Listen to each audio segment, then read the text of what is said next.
Okay, good evening. Tonight is February 8th, 2018. This is the meeting of the Hyde Park Central School District Board of Education. May I have a motion to enter executive session to discuss confidential matters pertaining to CSEA grievances? So moved. Second. Any discussion? All in favor? Opposed? We're now in executive session. This is going to like...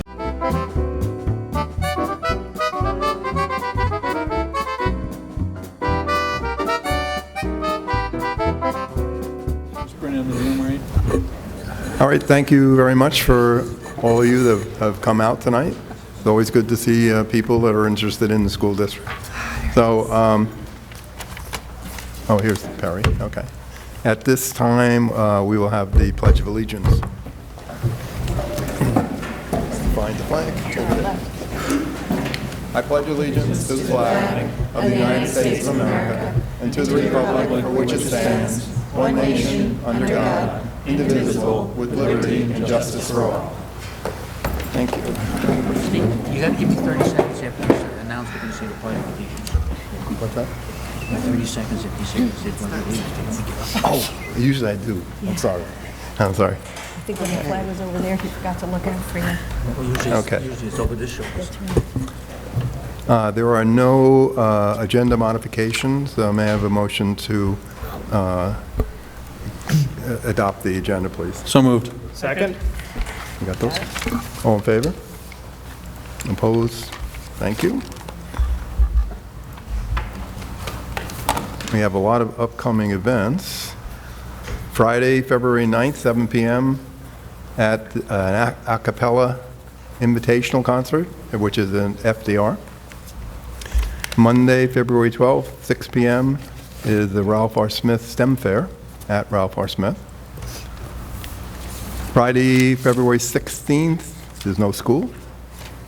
Monday, February 19th, no school. Starting to look good here. Huh? That happens to be President's Day. Thursday, February 22nd at 7 o'clock is the Violet Avenue STEM Fair. And also at that same night is the, at 7 o'clock is the regular Board of Education meeting at the district office. All right. That brings us to Pride. Leah, you want to? Sure. I don't have much because there's not much going on at the high school right now. But this past weekend, FDR's 4x8, the boys 4x8, took 8th at the Milrose Games, running an 8:06:15. And Sarah Trainer took 8th also at the Milrose Games in the mile with a 4:51:11. And today, our executive council changed over, so we have 5 new officers ready to make the school a better place. Okay. I thought, did we have some swimmers, male swimmers? I thought I read something in the paper about swimming.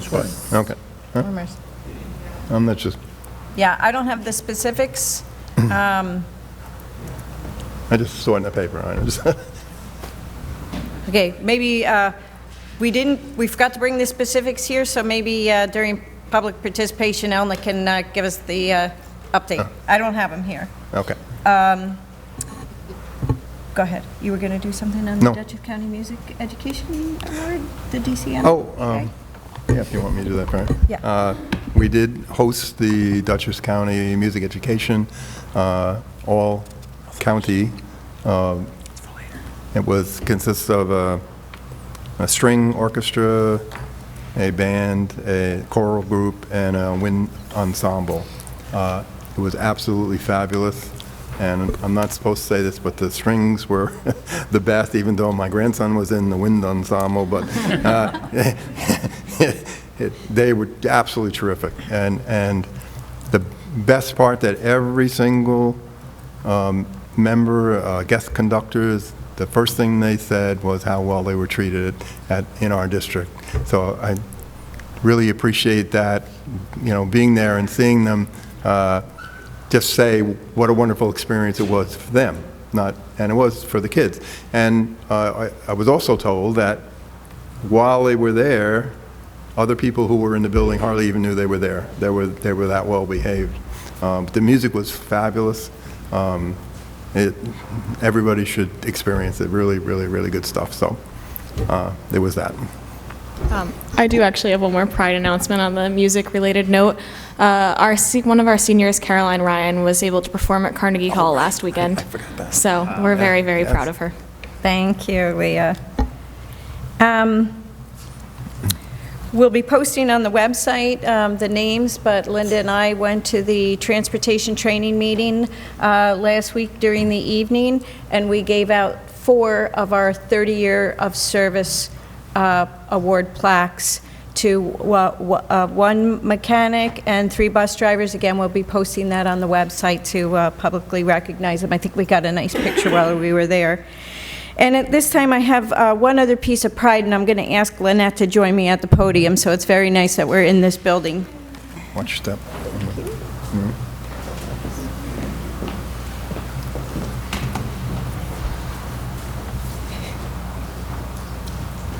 So I'm here to announce to the public and to the Board of Education that Lynette Williams is this year's recipient of the Dr. Mary Barter Scholarship and Award.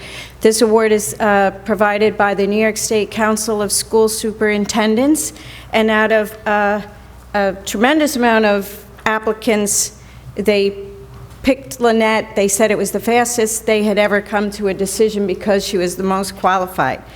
Criteria is you have to be a woman, must show promise for success as a school administrator as evidenced by the quality of the candidate's education experience and references.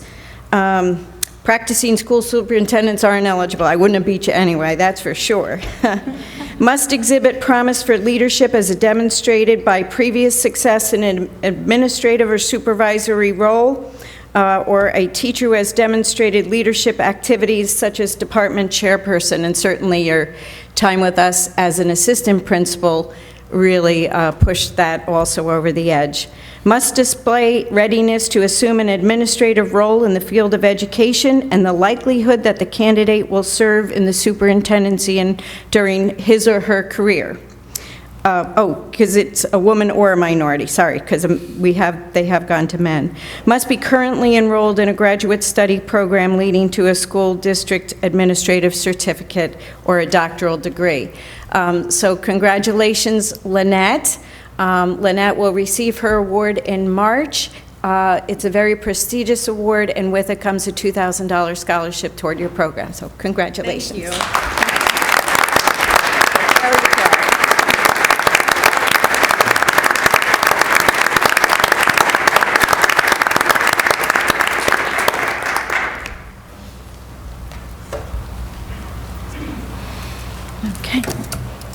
Okay, does anybody else have any other pride? No, we have superintendent's report. Yeah.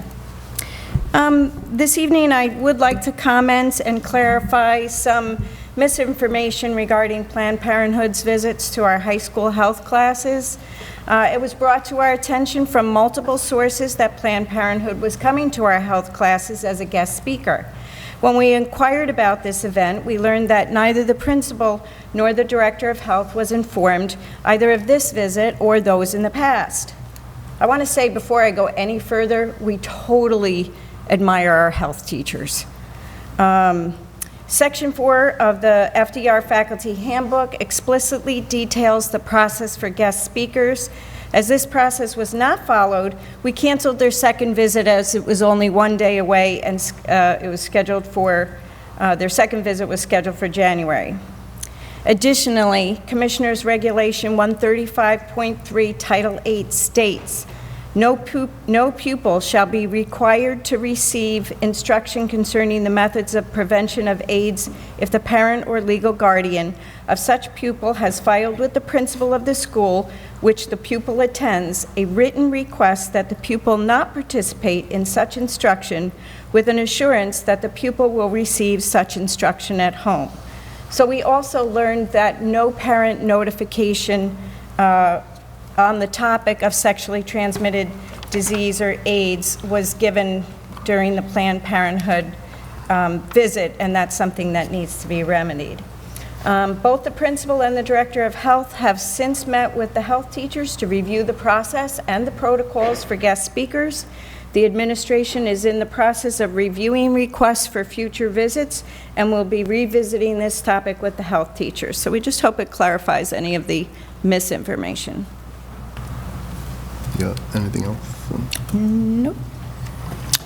All right, that brings us to our presentations for tonight. Since we have 5 of them, I would ask each presenter to do their best to be as brief as possible, without compromising your material, of course. Okay. So I actually have 2 presentations tonight, but they're related to each other. So the first is our second year of presenting the integration of the learning standards into the instructional practices.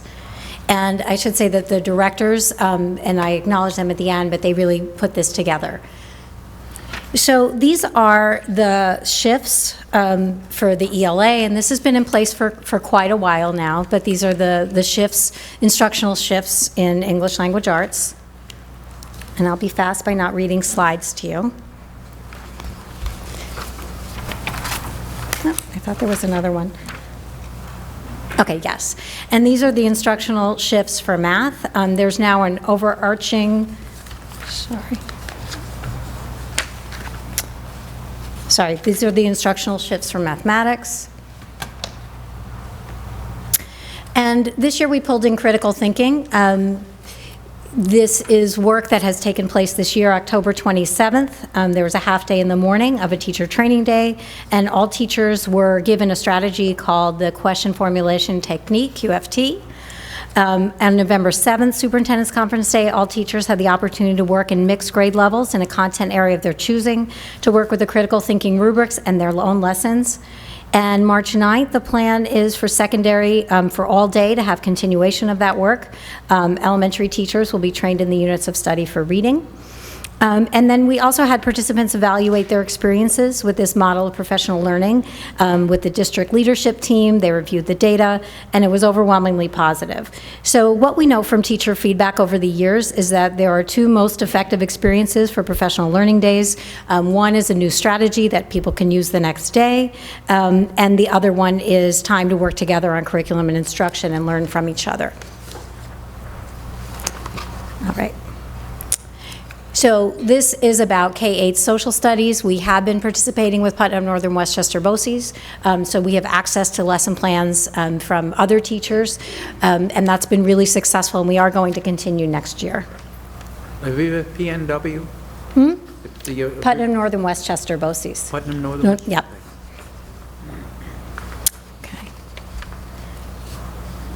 Okay, and 9 through 12 social studies, there were shifts in 2016, and there have been locally designed and aligned curriculum.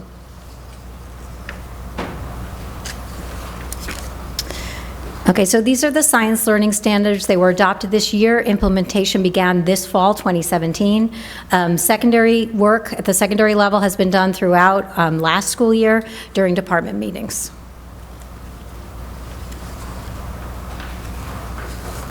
Okay. So at Haviland, there was an hour of code. Dave Chakowski, Maggie Schimmelfennig brought their computer programming students, and the IBM engineers taught coding to students through Raspberry Pi devices. And now that we're in North Park, there was also an hour of code at North Park Elementary. Okay, and it's been a very long time since there were new standards for the arts, so those are really rolling out this year. There's a few slides of this, so yeah, exactly. So you can't read this, but it is available on board docs. These are all the new art standards, you know, just one visual. And these are the key changes from the old art standards.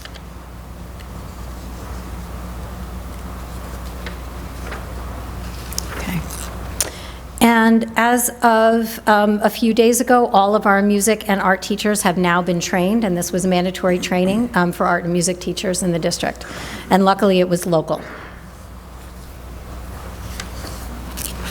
And I want to give special thanks to the academic directors who have been working on this rollout and support of the New York State Learning Standards in our curriculum. I'm really appreciative. I should say that all of those professional development days, the directors are the ones who really work out all the logistics of how the training is going to work, and of course spearhead all the curriculum writing. And the most recent publication of perspectives came out. Did we get It gets those? emailed to the whole district, yes. Right. And, oh, okay, you got them? Yeah, Good. yes, we got them. And you can get a hard copy if you want to. Okay. So if you like, you can ask questions about this piece, or you can wait till I do the assessment update, because it's next. You've already exceeded my expectations, so this is really Well, good. everyone knows I'm speedy, if nothing else. All right.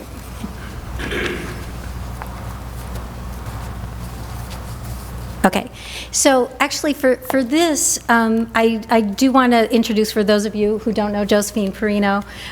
She's my secretary. She designed this presentation that you're about to see, and she is just a tremendous resource for the district. So I just wanted to thank you publicly, and she wanted to be here. And she was actually here 2 weeks ago, because we were going to do this 2 weeks ago. Thank you, Jo. Sorry.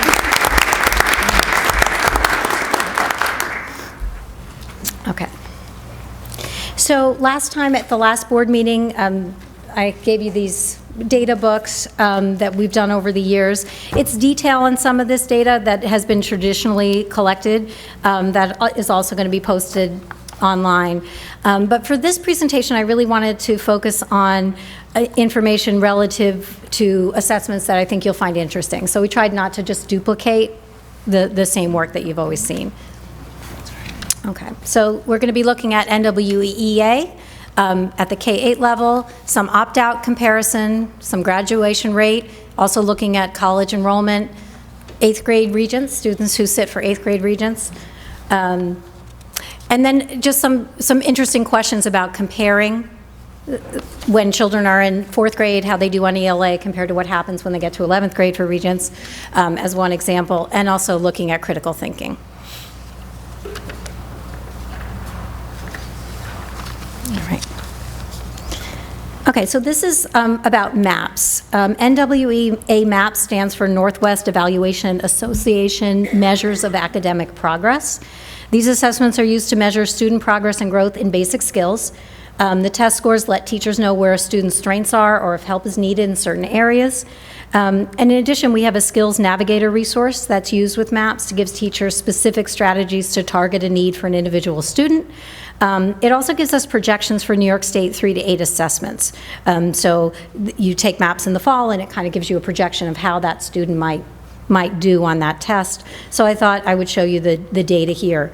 So what you can see are expected scores in blue for each school as compared to what the actual scores were last spring in ELA. So, you know, obviously this year's not done yet. So we look at the projection MAPS thought that Haviland would be at 22.8. They actually exceeded that. So you can see for all the K-8 buildings. And MAPS actually does look at similar students across the country who performed similarly in the prior year. So it's not just our own data. So it's not a pass-fail kind of measure. Right, and the MAPS assessment is diagnostic and prescriptive. So for each student, the teacher then has tools in their hands to say what specific strategies this particular student needs to work on and examples of how to work on it. So it's... Right. So many years ago, when Jen Kreiser first came and worked with us when she was at BOCES, she worked on something called assessment for learning, and this distinction between assessment of learning, which are often the state tests, and assessment for learning. So MAPS are more for learning. It's a tool for teachers to use for learning as well as of learning. Okay. So next is that same information for math. So also note that students cannot opt out of MAPS testing. So everyone participates. So you can see the same thing. The blue is the projection from fall MAPS last year, and the red is how students performed. Aviva, the projection, that's a national statement? It's how our students did and how MAPS projects, and it's a very complex formula how they determine how they might do on the statewide test, based on how they did in the fall.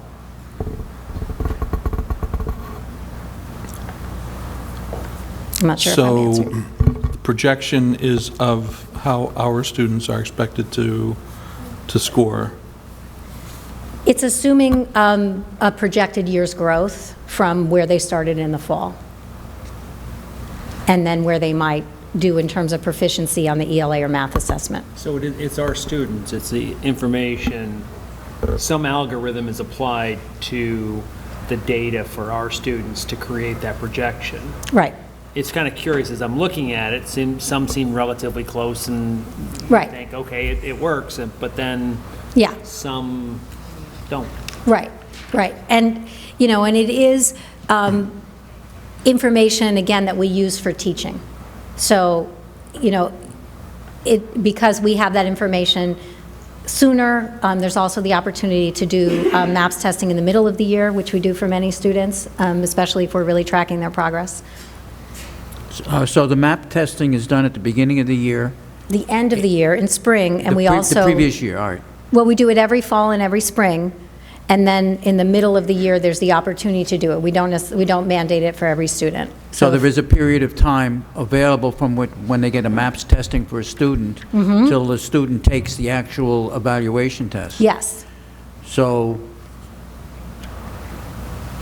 do we know, is there any way of projecting without corrective measures or additional training where those numbers would have been? I would assume that if you find out a student's weak in subjects A, B, and C, you can schedule some extra work for them, hoping that that will allow them to progress even further. Right, I mean, teachers are constantly looking at students and their work and remediating and trying a different strategy and working on areas of weakness. So this is just a tool that gives teachers some very specific skills to look at, and also the skills navigator will give specific strategies to work on. So we have tools to hopefully overshoot what the MAPS projection is every fall. I think I'm tripping over the words here. I suspect that you wouldn't give us apples and oranges. So I suspect that the projection is supposed to be some prediction of our students' performance for spring, and that's the blue line, and the red line is how they actually performed. So it's projected versus actual.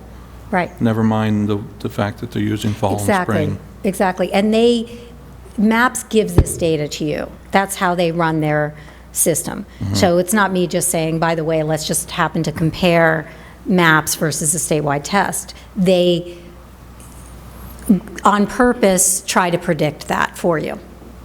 So, when we overshoot, we should look at what we did. That actually got us more growth than expected, and then when we underperform, we need to look at that too. Okay, thank you. Can we Yeah, you're welcome. differentiate in the actual, what portion of that is reflective of new content that's been added as opposed to just the same material in the fall, in the spring that was looked at by MAPS in the fall? Because we've had questions about, like you indicated earlier, we've had certain updates and things to be Right. done. We've now taken and incorporated those standards into the modules we're testing Yeah. from.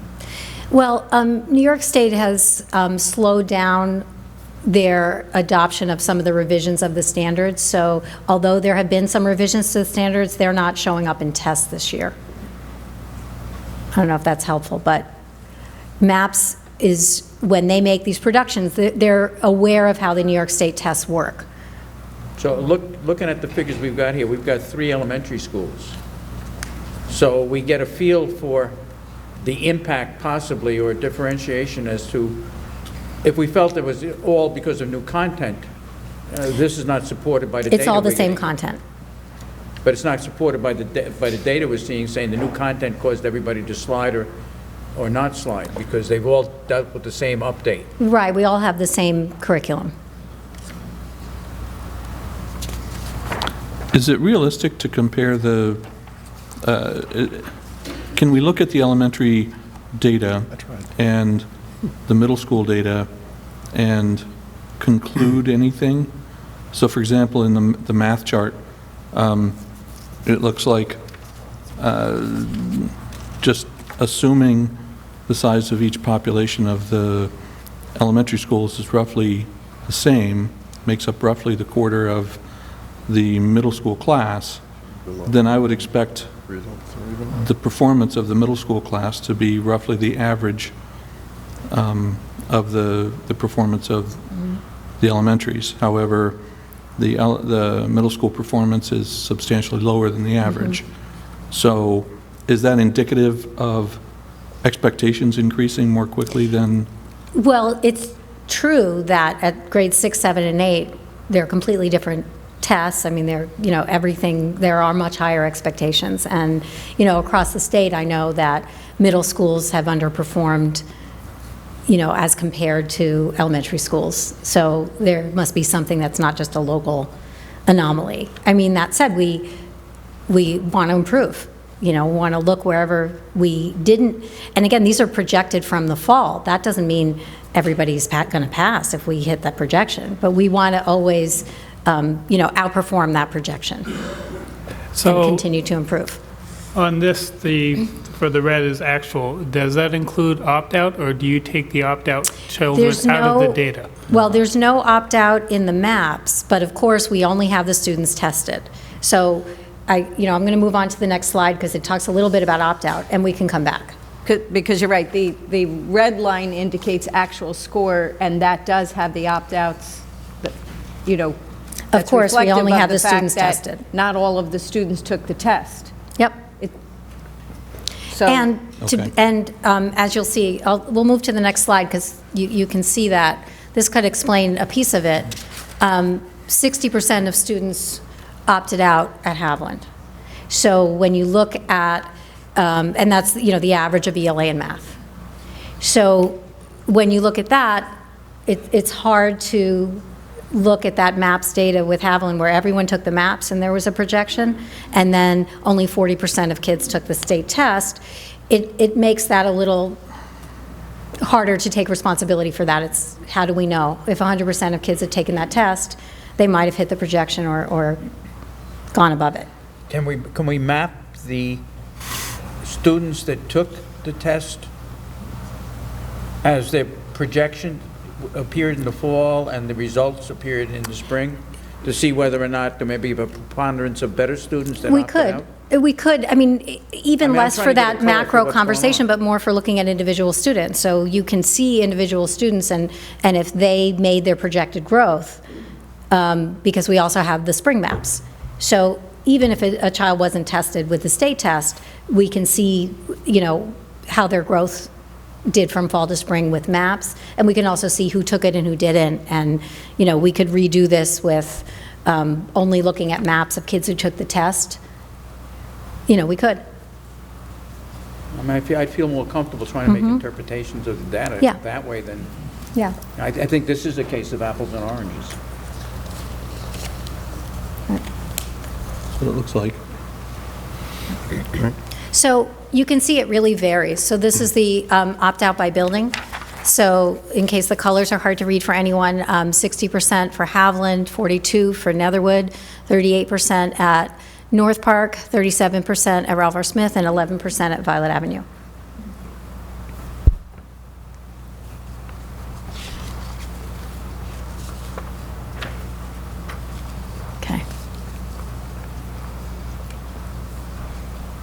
Okay.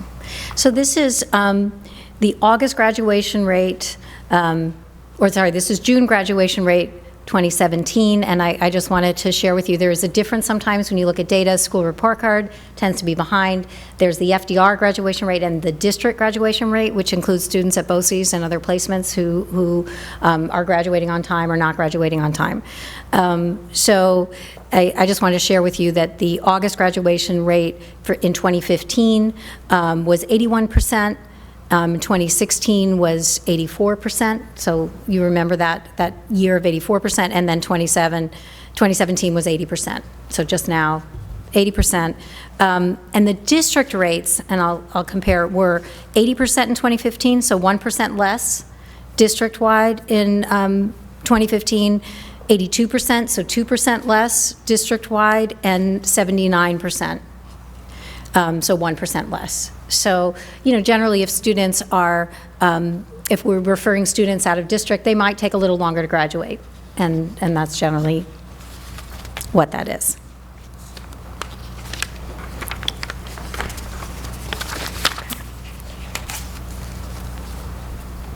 So these are the percentages of students who attend 2- and 4-year colleges right after graduation. So we wanted to start looking at this because, we really care what happens even when they leave. And, although we're not held accountable for this data in the same way we are for the rest of it, I think it's important to look at.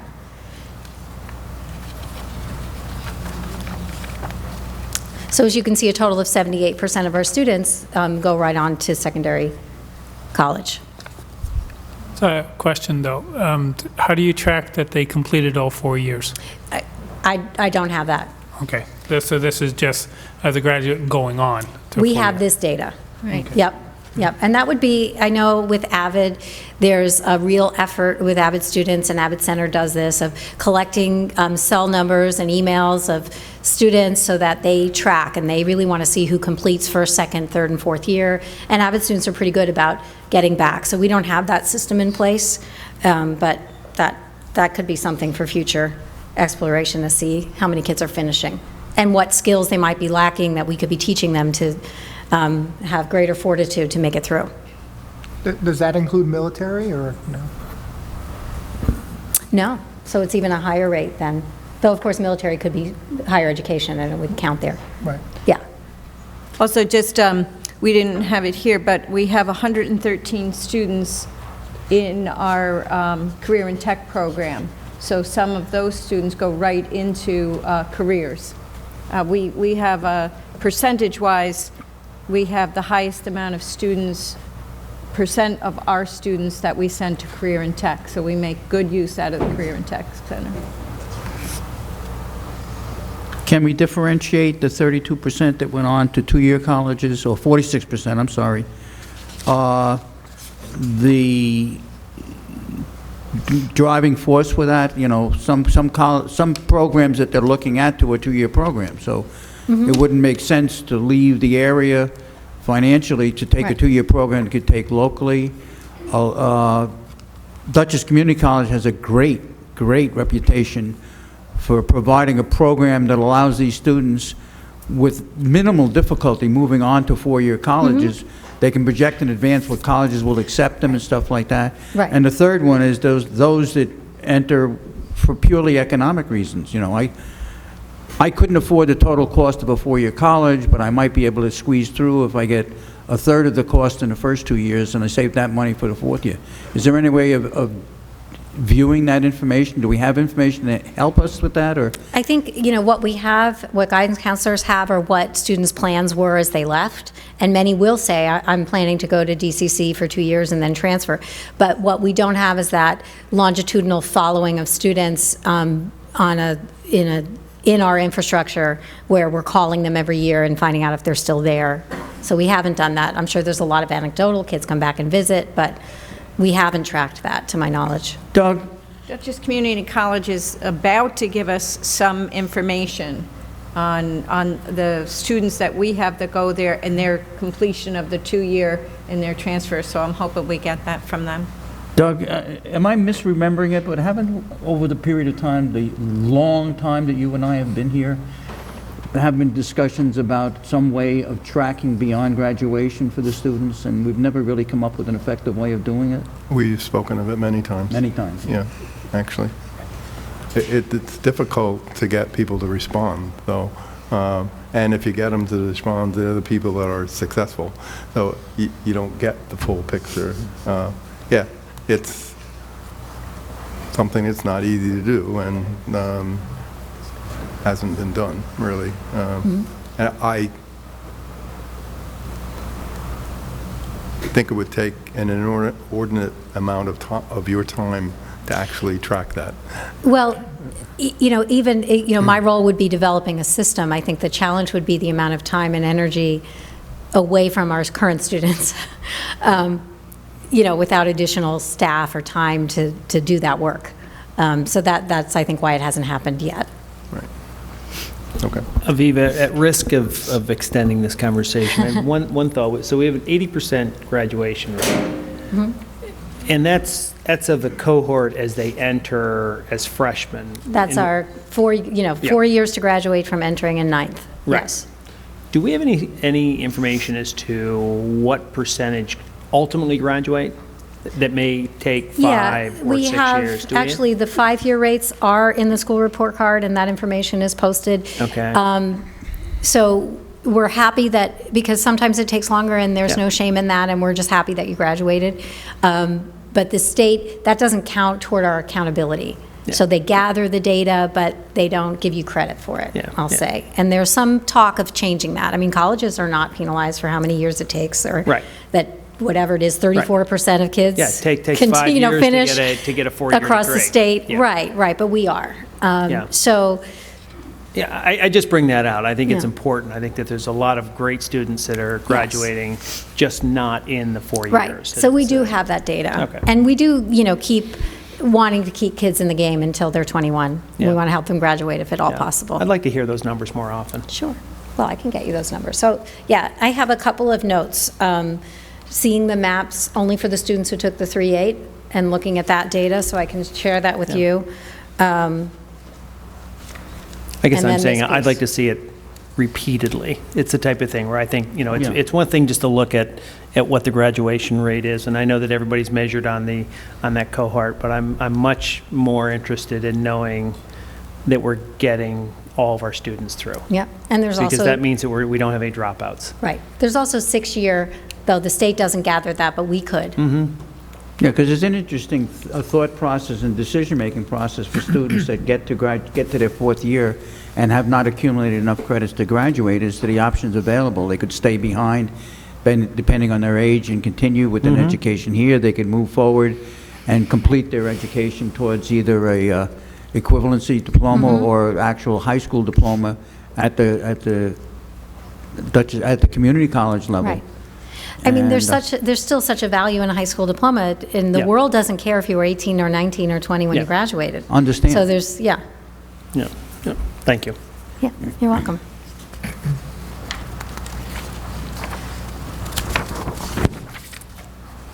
All right. So we wanted to pay some attention to the numbers of FDR students who earn college credit at Marist and Dutchess County Community College. So it's a huge benefit to students and their families. So these are the number of students earning credit in the different courses. So you can see, and I'm not going to read them all, but from the beginning, just one student in English Lit from Marist, down to 112 students taking government for DCC credit. And I'll say these are our teachers who are trained to do these courses, and they're for college credit. So just to clear, we're not offering just class for one student here. Is these kids that are also taking AP that also have a chance, instead of doing the AP, they're taking college course?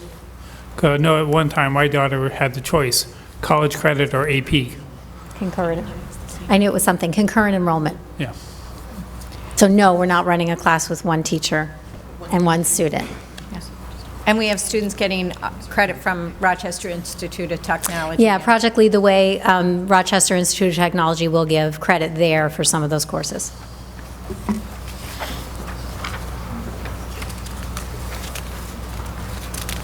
Okay.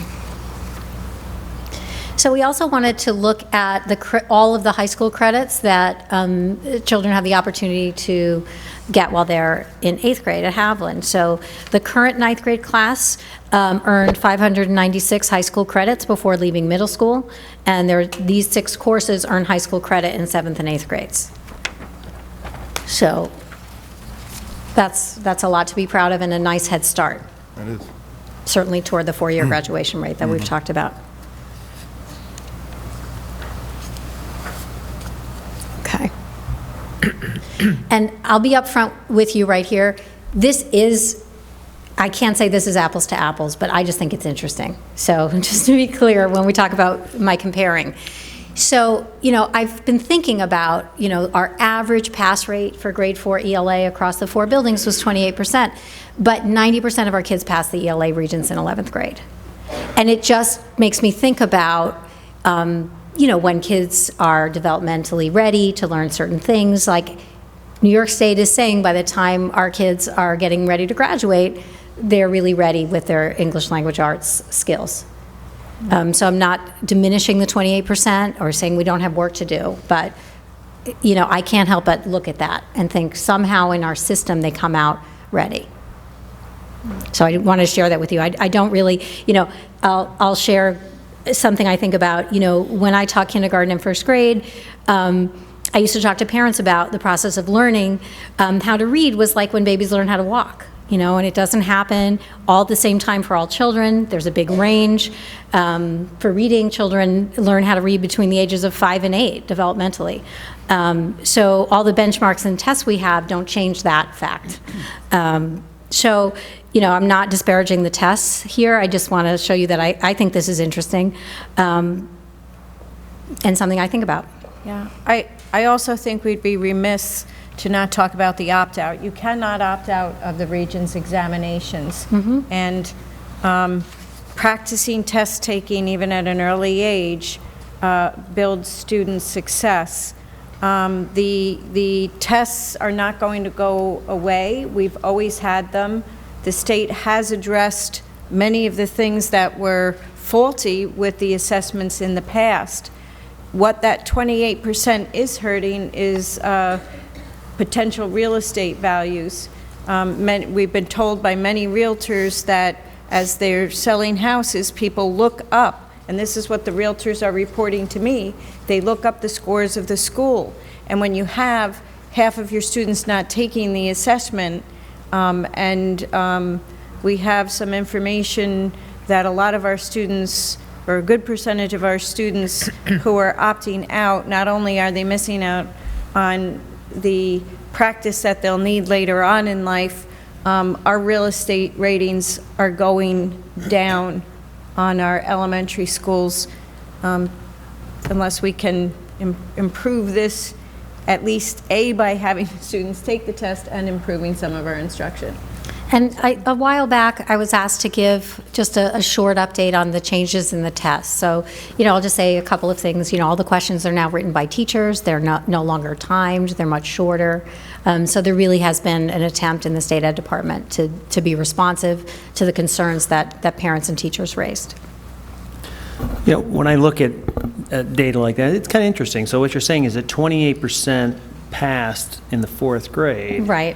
But by the time we get to the Regents, we've got 90%. So I don't know, that's not scientific. I'm just no, it isn't. noticing. But you know, one of the things that I think about is how critical it is for us all to be prepared. I mean, when those students are ready to learn, we've got to make sure that we're ready to teach. We've got to make sure that we're on our game every day and not give up on any kid who's ready to, because their time, whatever it might be, when it's their time, we've got to make sure that we're there for it. And I think, you know, looks like we're doing a decent job of it, but we can certainly do more. And I think that's a real thing. You know, I mean, it's kind of exciting to think that that's what you've got to be, because, you know, a child may be struggling in the 4th grade, but could be the valedictorian by the time they're graduating. And I think, you know, we all have personal stories. My brother really struggled with reading. He wasn't reading fluently till 3rd grade, and he's getting his doctorate at Stony Brook now. Yeah, you know, he learned how to read. Something clicks. I mean, there's a time for everyone, and yeah. Right. And then I did the same thing with math.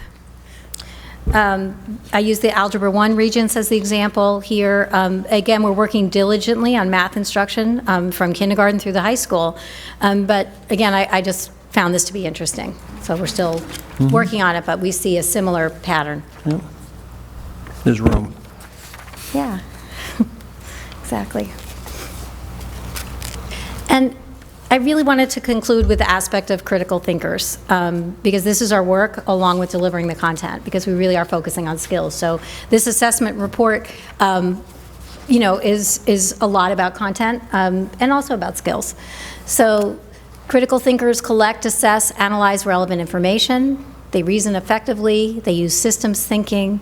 They make sound judgments and decisions. They identify, define, and solve authentic problems and essential questions, and they reflect critically on learning experiences, processes, and solutions. So, are there any questions that you are saving till the end? I have one. Our guidance counselors, Do you know if they're aware or they keep track of in some way how the AP courses that the students take are dealt with at their level, at the college level? The reason I asked is I had, a number of students come through this program. I've gotten a feel from all sorts of variations of the schools. The students that went to Villanova University were given credit for the AP courses that matched up with the curriculum being taught, Right.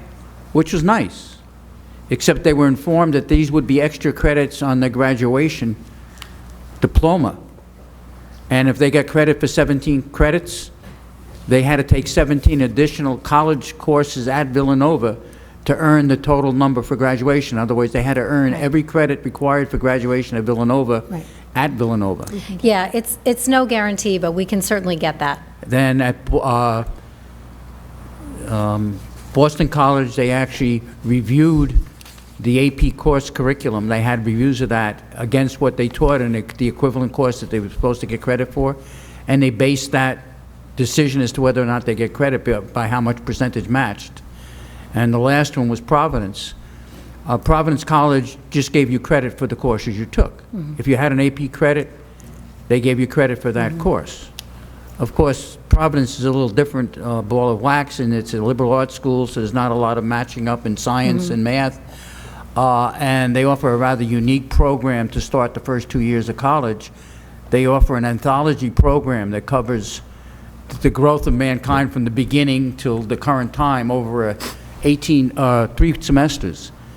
And they lump it all together, so they're dealing with social issues, they're dealing with history, they're dealing with a whole bunch of other things, and they give you credit on that. So none of the AP courses match up really with that program. So you don't get credit for any of that, except the unique ones you might have taken that are applicable, like math courses that they offer and stuff like that. Yeah, we can provide some information. What we do know is that it's a mixed bag as to which universities actually don't make the students repeat the credit at their university.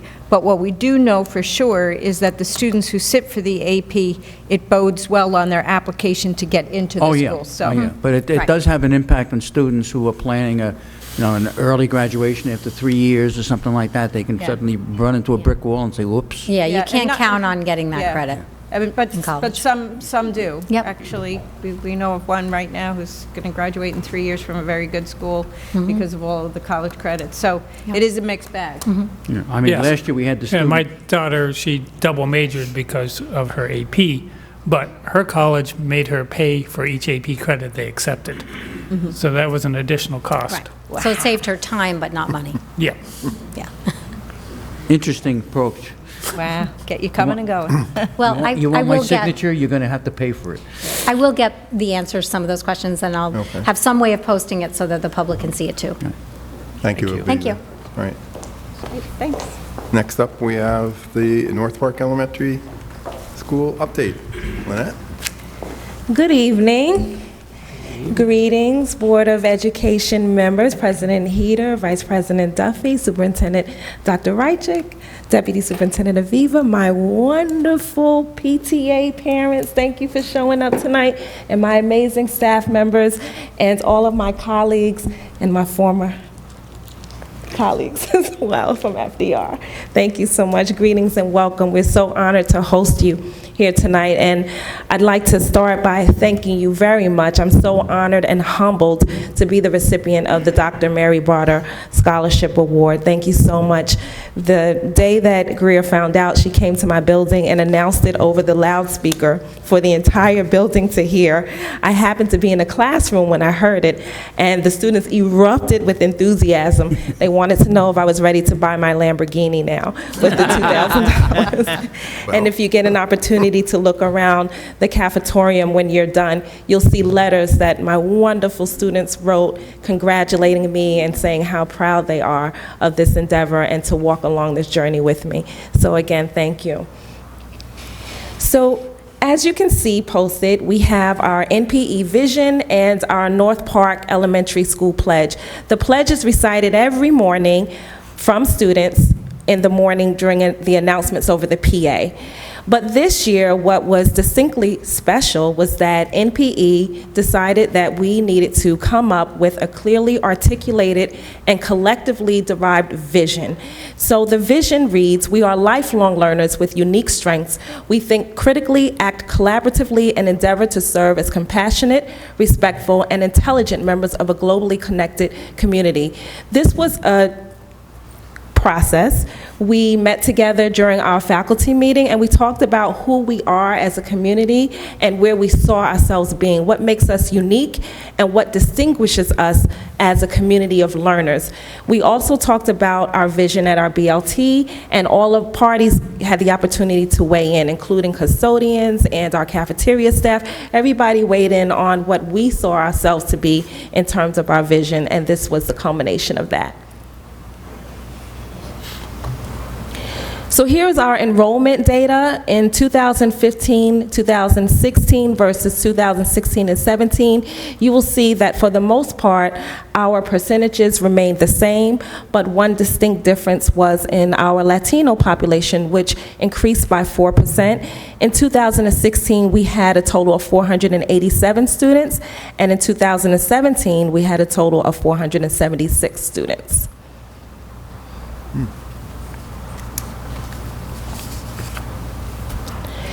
Here is our ELA assessment data, and this represents the levels of proficiency for students in grades 3, 4, and 5, and then the total for students in grades 3 through 5, and it compares the proficiencies from 2015-16 to 2016-17.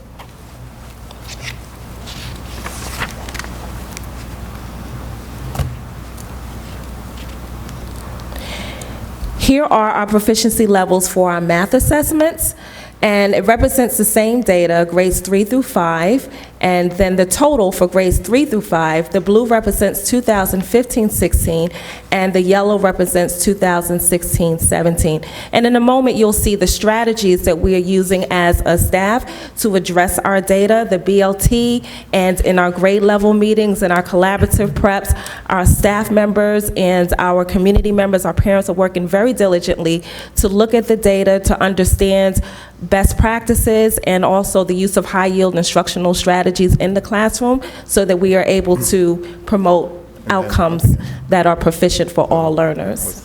What's the problem there? That's right. This data represents our science assessments for 4th grade, proficiency levels 3 through 4. Gen Ed stands for our general education students. SWD stands for our students with disabilities. Our ENL population are our English as a new language, so our students that are learning English. And economically disadvantaged is the very last graph where you see it represented from 2015-16 in blue compared to the proficiencies in 2016 and 17 in yellow. Question, Lynette, and Yes. I know you weren't here last year, but not sure, so I'm not sure if you can answer this. But what we saw in our other elementary schools was in previous years, they weren't opting out of science, and now we're seeing an increase in the opt-out rate in science. Do you know if North Park experienced that last year? Yes, that is the exact work that we're doing, especially amongst our BLT, is we're looking at the number of students, the exact students that opted out. We are also comparing our opt-out levels with students that are reading on or above and or below proficiency. So far, we've seen about a 50-50, so we have 47% of students that were reading on or above grade level, so it's about 50-50, and we're looking at it for ELA, math, and science as well. Because typically, our whole district history is that the 90s in science were consistent year after year after year, so this is the first time we're seeing a drop in science, and I think it might be because it's paralleling in previous years, the opt-out was just people were opting out of ELA, and then there was an increase in math, and last year we saw a significant increase in opting out of science. Yes, we did. We had quite a few students that opted out of all. So that is the grid that we're looking at, ELA versus math versus all.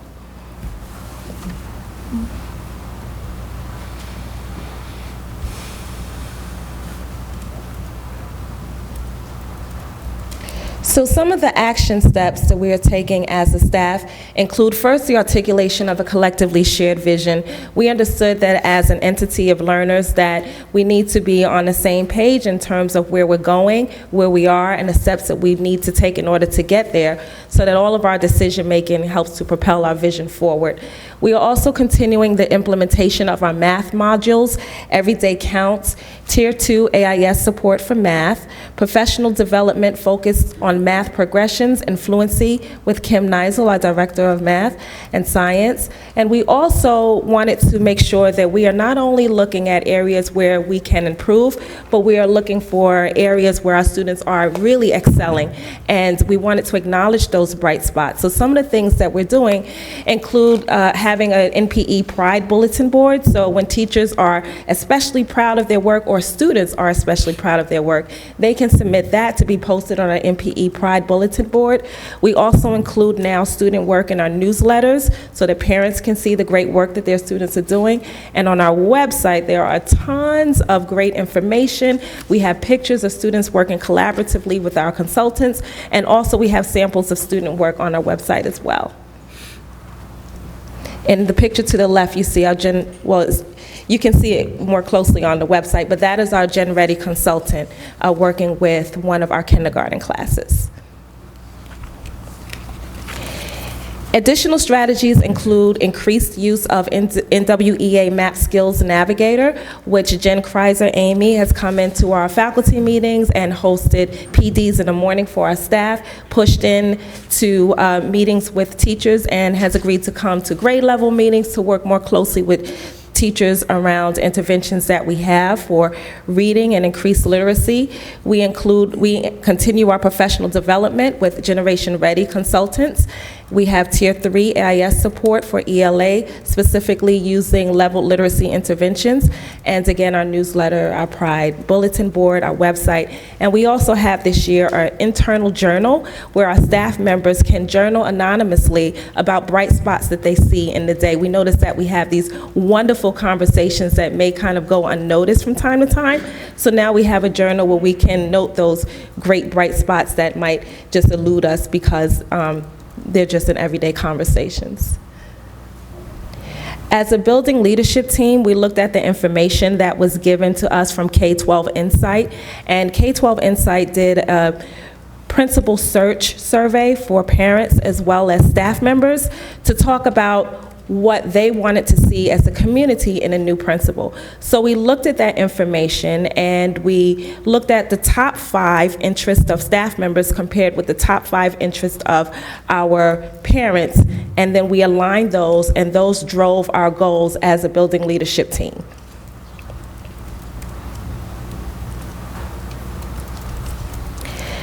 Aviva mentioned earlier that we did have an hour of code at North Park Elementary. It was an exciting time. All of our 5th grade students had the opportunity to engage in an hour of code with BOCES representatives that came out and taught them how to code in different programs, and also left each student with a certificate to take home for their participation. We were especially proud of 2 of our students, one 3rd grade student and one 4th grade student, who presented at our faculty meeting and actually did a PD for us. They turnkeyed what they learned through our BOCES representative. When we got the new ViewSonic television boards, one day we didn't have them, the next day we did, and our teacher stepped right up to the challenge and jumped right in and tried to figure it out. And as I walked around, I saw that the students were really taking the bull by the horn and showing us what needed to be done with the ViewSonic television sets. So we set up an opportunity for them to get firsthand training with BOCES, and they turnkeyed what they learned for us at a faculty meeting. And we awarded them with certificates as well. We were named School of the Week by Northern Dutchess News. Here you see featured Ms. Collins' 2nd grade class, and someone in the middle may look a little familiar. I'll wait for it. That old guy. Yeah. That's our board president, Mr. Heater, who came to participate in our Veterans Buddies Day. And they also engaged in STEM activities with Ms. Collins' 2nd grade class. Some key components of our NPE Pride include our winter workshops, which was a huge success this year. We had tons of volunteers come out and help join us. Thank you, Ms. Perino, for running a workshop.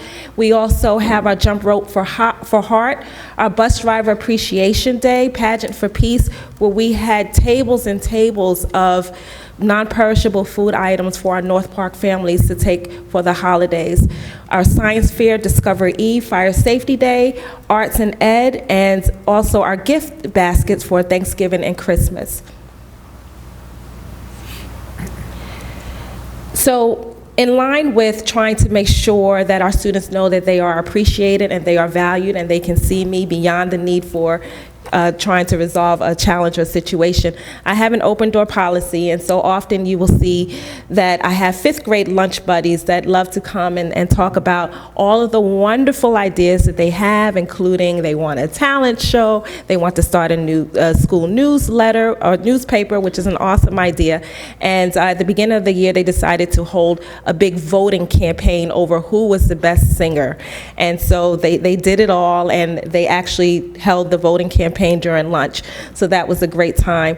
We also have bus buddies between our kindergarten classes and our 5th grade classes. Avid collaboration with FDR. Our students come over and talk to our students about what it means to be college and career ready. What does it mean to really enhance the profile of a graduate that we expect from all of our Hyde Park Central School District graduates.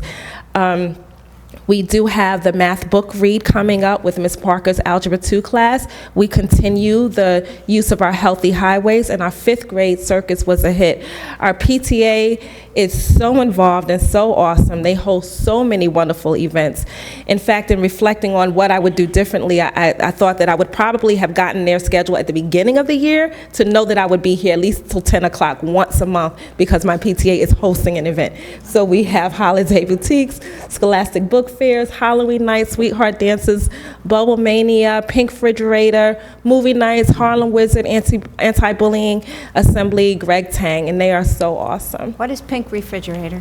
Pink Refrigerator is something that is new to us this year, as I understand it, but it is going to be a play that is accompanied with a book. So all of our students will have the opportunity to read the book about the Pink Refrigerator and then see the play based on it. Okay, it's a book. Yes. In the 60s. I want to read it. Make sure you get a copy. And in terms of community collaboration, we collaborate with the St. James Reading Adventure Program, where we have members of our senior citizen community come each week to read to our students to increase efforts of literacy. They provide snacks, and we also have transportation that takes our students home so that students that are really in need of this program are able to attend. We continue collaborating with our Lions Club, Sparrow's Nest, Heart Association Awareness, Stuff the Bus, Toys for Tots, our coat drive, and financial literacy with People's United Bank, which was new this year, and a really awesome event where our 4th grade students had the opportunity to engage in components of financial literacy and understand the importance of saving. Any questions? Anybody's question? Thank you, Lynette. Very Yeah, nice. great. Good job. Thank you. Great. Have a wonderful evening.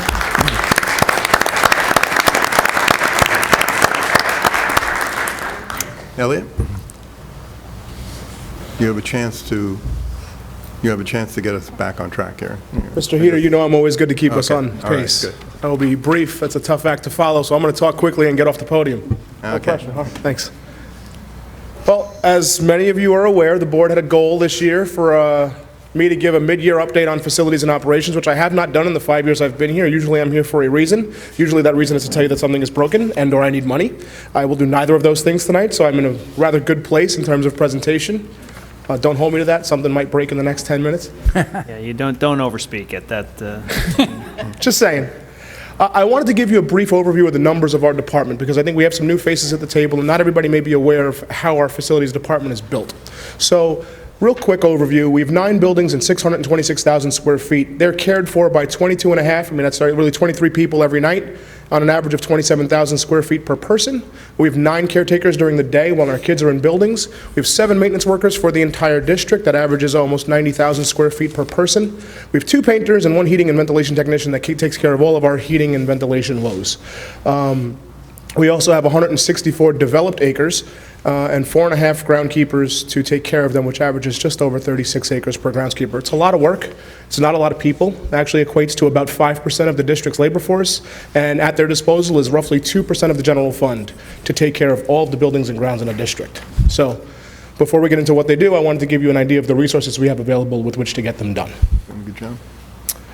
Recently completed projects, we've upgraded all of our exterior and parking lot lights to LEDs. If you notice when you came in tonight, the building glows white instead of orange like it used to. It saves us roughly 60% of consumption per fixture. Again, depending on what we upgraded from, but it's a big number. It was a huge endeavor, and we're really proud of getting that done. We've upgraded window shades throughout the district, taking away the mismatched vertical blinds and old Venetian blinds that were kind of scattered throughout. Now, if you look from the outside, all the buildings glow white, and they all have the same window shades inside of them. It's kind of a nice aesthetic. It's also functional and helpful for students in the buildings. It does save on the rooms overheating in the fall and the spring a little bit as well. We've done a lot of collaborating this year, so I'll be quick. We've worked with the Fine and Performing Arts team this past summer to upgrade the band room. That's Mr. Osborne's room at Roosevelt High School. Got a fresh coat of paint. You seen it? Good. Yeah, looks it looks good? good. Mr. Yeah. Heater's happy, I'm happy. All right. But we have had really positive feedback from both the staff and the parents that are very involved in that program as well.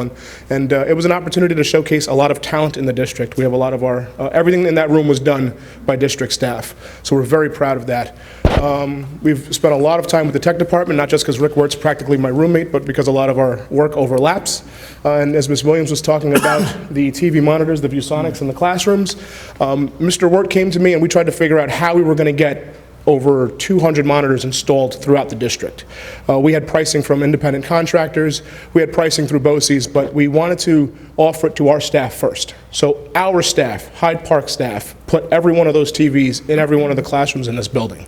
It was over 500 labor hours, almost 540 hours, but by them doing it largely on their elected time, so this is mostly done on overtime, and by our staff offering to share their services with us beyond their committed work day, they saved the district almost $30,000. So very proud of our staff for taking on that project.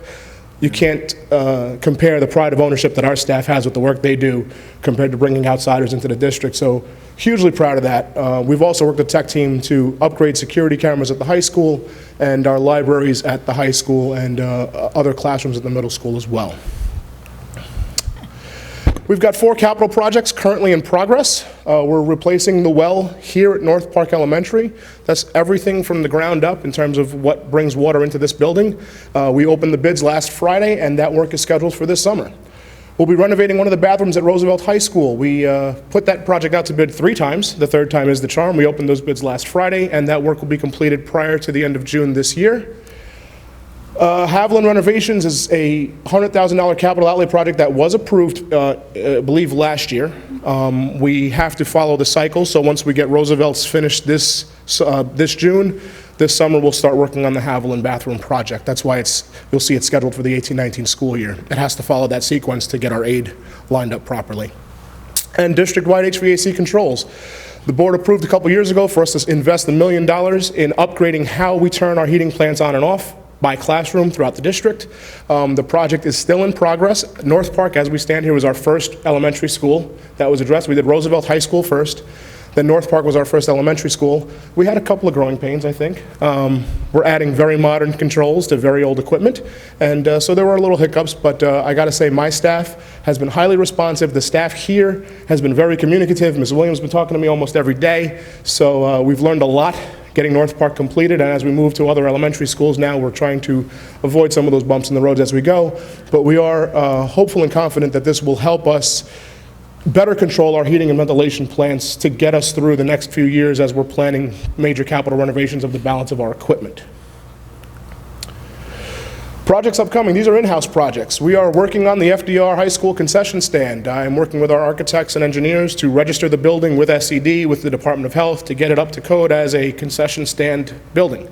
We worked with, in collaboration, Lauren Kalika, our school lunch director, helped us purchase a reach-in refrigerator and freezer for that space, dedicated to that space, again, in conjunction with Mr. Cunningham and Mr. Edgerton up at the high school. So major teamwork on that. Mr. Edgerton's going to be building out some cabinets and countertops for that space, which our department will supply the materials for. So again, a lot of hands on that, but it's going to be nice when it's all said and done. More work with the tech department. We're going to be upgrading the data service to the bus garage building. There's nothing worse than having a parent on the phone with the staff there, and the staff saying, please hold for 3, 4, 5 minutes while my computer loads and I can tell you where your student's bus is, or I can update your information. Obviously, it's a customer service piece, not just for us, but for the district overall. So we're going to be doing that in the next couple of months.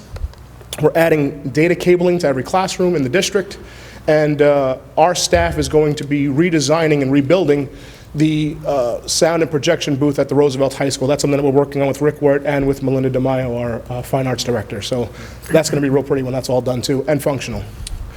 We're also looking to replace all of the playground mulch in the district, phasing it in elementary school one at a time this spring, over the course of the next few years, really taking it all out and redoing it from scratch. So it's a lot of work, but it's necessary at this time. Some fun things on the custodial side. We are transitioning to a cleaning cost analysis program. This is through one of our vendors. They come in and really drill down how we clean our buildings, what our best practices are. You saw I gave you numbers about 1 cleaner per 27,000 square feet. We'd love it to be closer to 1 per 20,000, but we obviously can't afford to bring in that many new people, and so we try to make up the difference in those gaps with technology, with better practices, and some new equipment. So that company provides it to us. We can standardize procedures, we can create job cards, we bring in a sub, we can hand them a card with their entire shift outlined on it, by task, by location, by chemical, by tool. Really intuitive program, really helpful in terms of putting data to the custodial art. It's cold and flu season, as I'm fighting a cold, if you can't hear it in my voice, and as I'm sitting in my chair, just as the meeting was starting, I saw Governor Cuomo releasing additional funds to the Department of Health to fight the flu. So it's a big deal this year, and we recognize the need to keep our kids healthy. And so we've purchased a number of Protexis electrostatic sanitizing sprayers. Again, we don't have the time or the labor to clean, to wipe down every single piece of furniture in the district every single day. However, with the addition of this new equipment, we can spray down an entire classroom in a matter of minutes and sanitize every piece of furniture in that room. Those units just came in today, and we will be rolling them out in the next couple of weeks.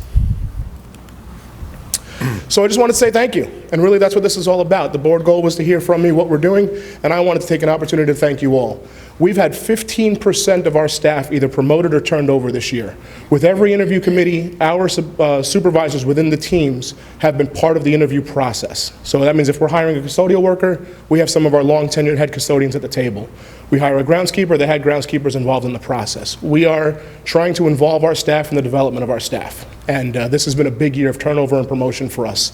All but one supervisor has been promoted from within, and that was a civil service competitive exam issue. We didn't have any candidates in-house, so we had to hire from outside, but otherwise, every single person that we've promoted has been promoted from within, so that's exciting.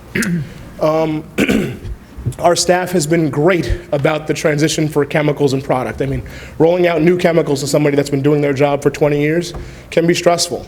I can tell you that I thought my Haviland Middle School team was probably the quietest custodial group I had, and I see Mr. Shaw's here.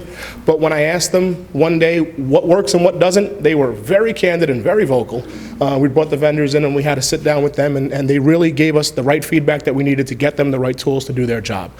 So I can't thank them enough for that, because without that feedback, I'm just guessing. I saw this quote and I loved it, because I think it really marries to one of the Roosevelt quotes we see all the time, that we can't always build the future for our youth, but we can build our youth for the future. And so as a facilities director, I say, a school is a building of 4 walls with tomorrow inside. So thank you all for empowering my staff to keep those walls up so that our instructional colleagues can develop tomorrow inside of our buildings. Any questions? Any questions? Yeah, just one. The district-wide HVAC controls, how is that applying into the new facilities we're looking to upgrade for North Park and That's a great FDR? question. I gave our superintendent a very brief snapshot of what it is. There's basically 5 components to a heating system. What we're looking, or 5 components to a heating control system, okay? You have the controller, which is the parent computer, the brain, if you will, the infrastructure and wiring. the sensors on the wall, like that one back there, the actual valves that go on the units themselves, and then the software that drives it. So out of those 5 components, what the district's investment in the $1.1 million project will allow us to use 4 out of those 5 pieces in the next phase of construction. And that's basically every part of what we're doing now is applicable to the next upgrade, except for potentially the actual valves on the unit ventilators. And that makes sense because we're putting modern valves on a 50-year-old unit ventilator. As we put a brand new unit ventilator in, it may not need those valves, especially if we're converting from steam to hydronic, in which case it's a different type of a valve altogether. But the parent brain, the controller, the wiring that goes with it, the sensors on the wall and the software will all transfer from one system to another. Okay, I have actually one question. The concession stand, does that need Board of Health certification? So I'm not 100% sure. What I do know is that we have to tell SED exactly what it is and what we're using it for, and that's what we're doing first. And then part of our agreement with our architects is to have them be the liaison to not just SED, but the Department of Health, and get that information to us to find out if the structure itself needs to be registered and certified, and if any of the operators do as well, and then we'll go through the process accordingly. Thank you. Just- Anybody else? Yeah, quick question in reference to the CCAP, the custodial chemical and process transition. What's your timeline on that, and what's your short-term and long-term goals with that? So the goal was pretty simple. Let's use what we have, and then we'll start buying new stuff so as to not be wasteful. In doing that, we realized that our staff is really good at hiding stuff for long-term usage. They tend to over-order a bit more than they need.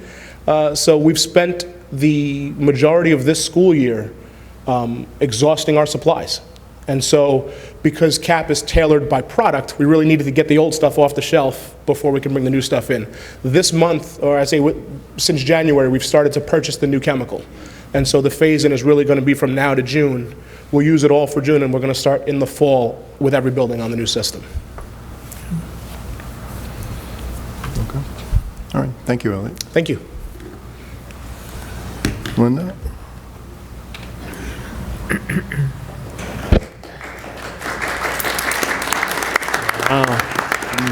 Yeah, facilities. Facilities gets a, wow. Yeah. Get a standing ovation. Yeah. What did he promise them? Okay, good evening. So tonight's presentation is just our second budget presentation. Whoops.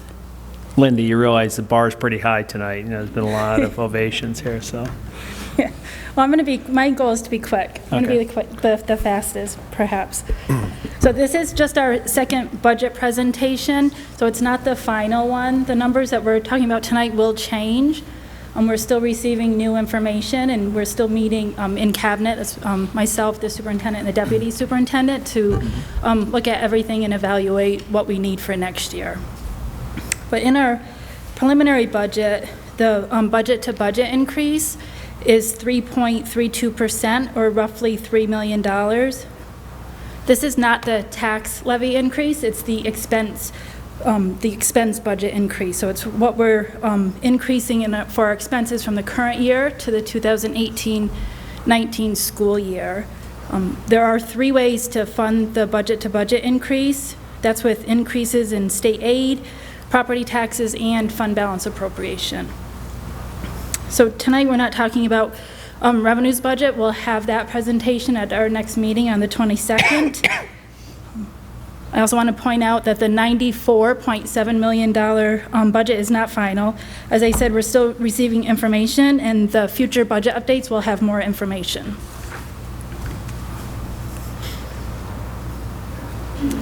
So the $3 million, or 3.32% increase, is spread out over these 6 categories. The most significant change is in employee benefits. Even though the salaries increase is projected at 1.5%, employee benefits will increase almost 8%, or $2.2 million. That increase is nearly 3/4 of the total budget-to-budget increase, and is attributed mostly to health insurance increases. And we are assuming a 9% increase in the health insurance rate. That will change. We'll have the final numbers in March. I'm hoping that it'll go down a little, not up. We are required to show the budget in the three components of program, admin, and capital. Our benchmark at Hyde Park is to keep the admin cost below 10%, and we're there because our total admin costs are 9.25% of the total budget.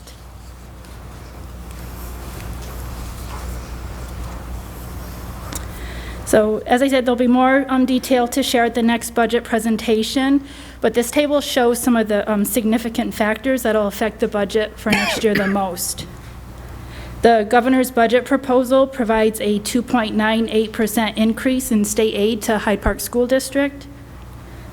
It's about $870,000. The change in the consumer price index is 2.1%. But that's the tax cap factor that's limited to 2%, so we can only use 2% in our calculation.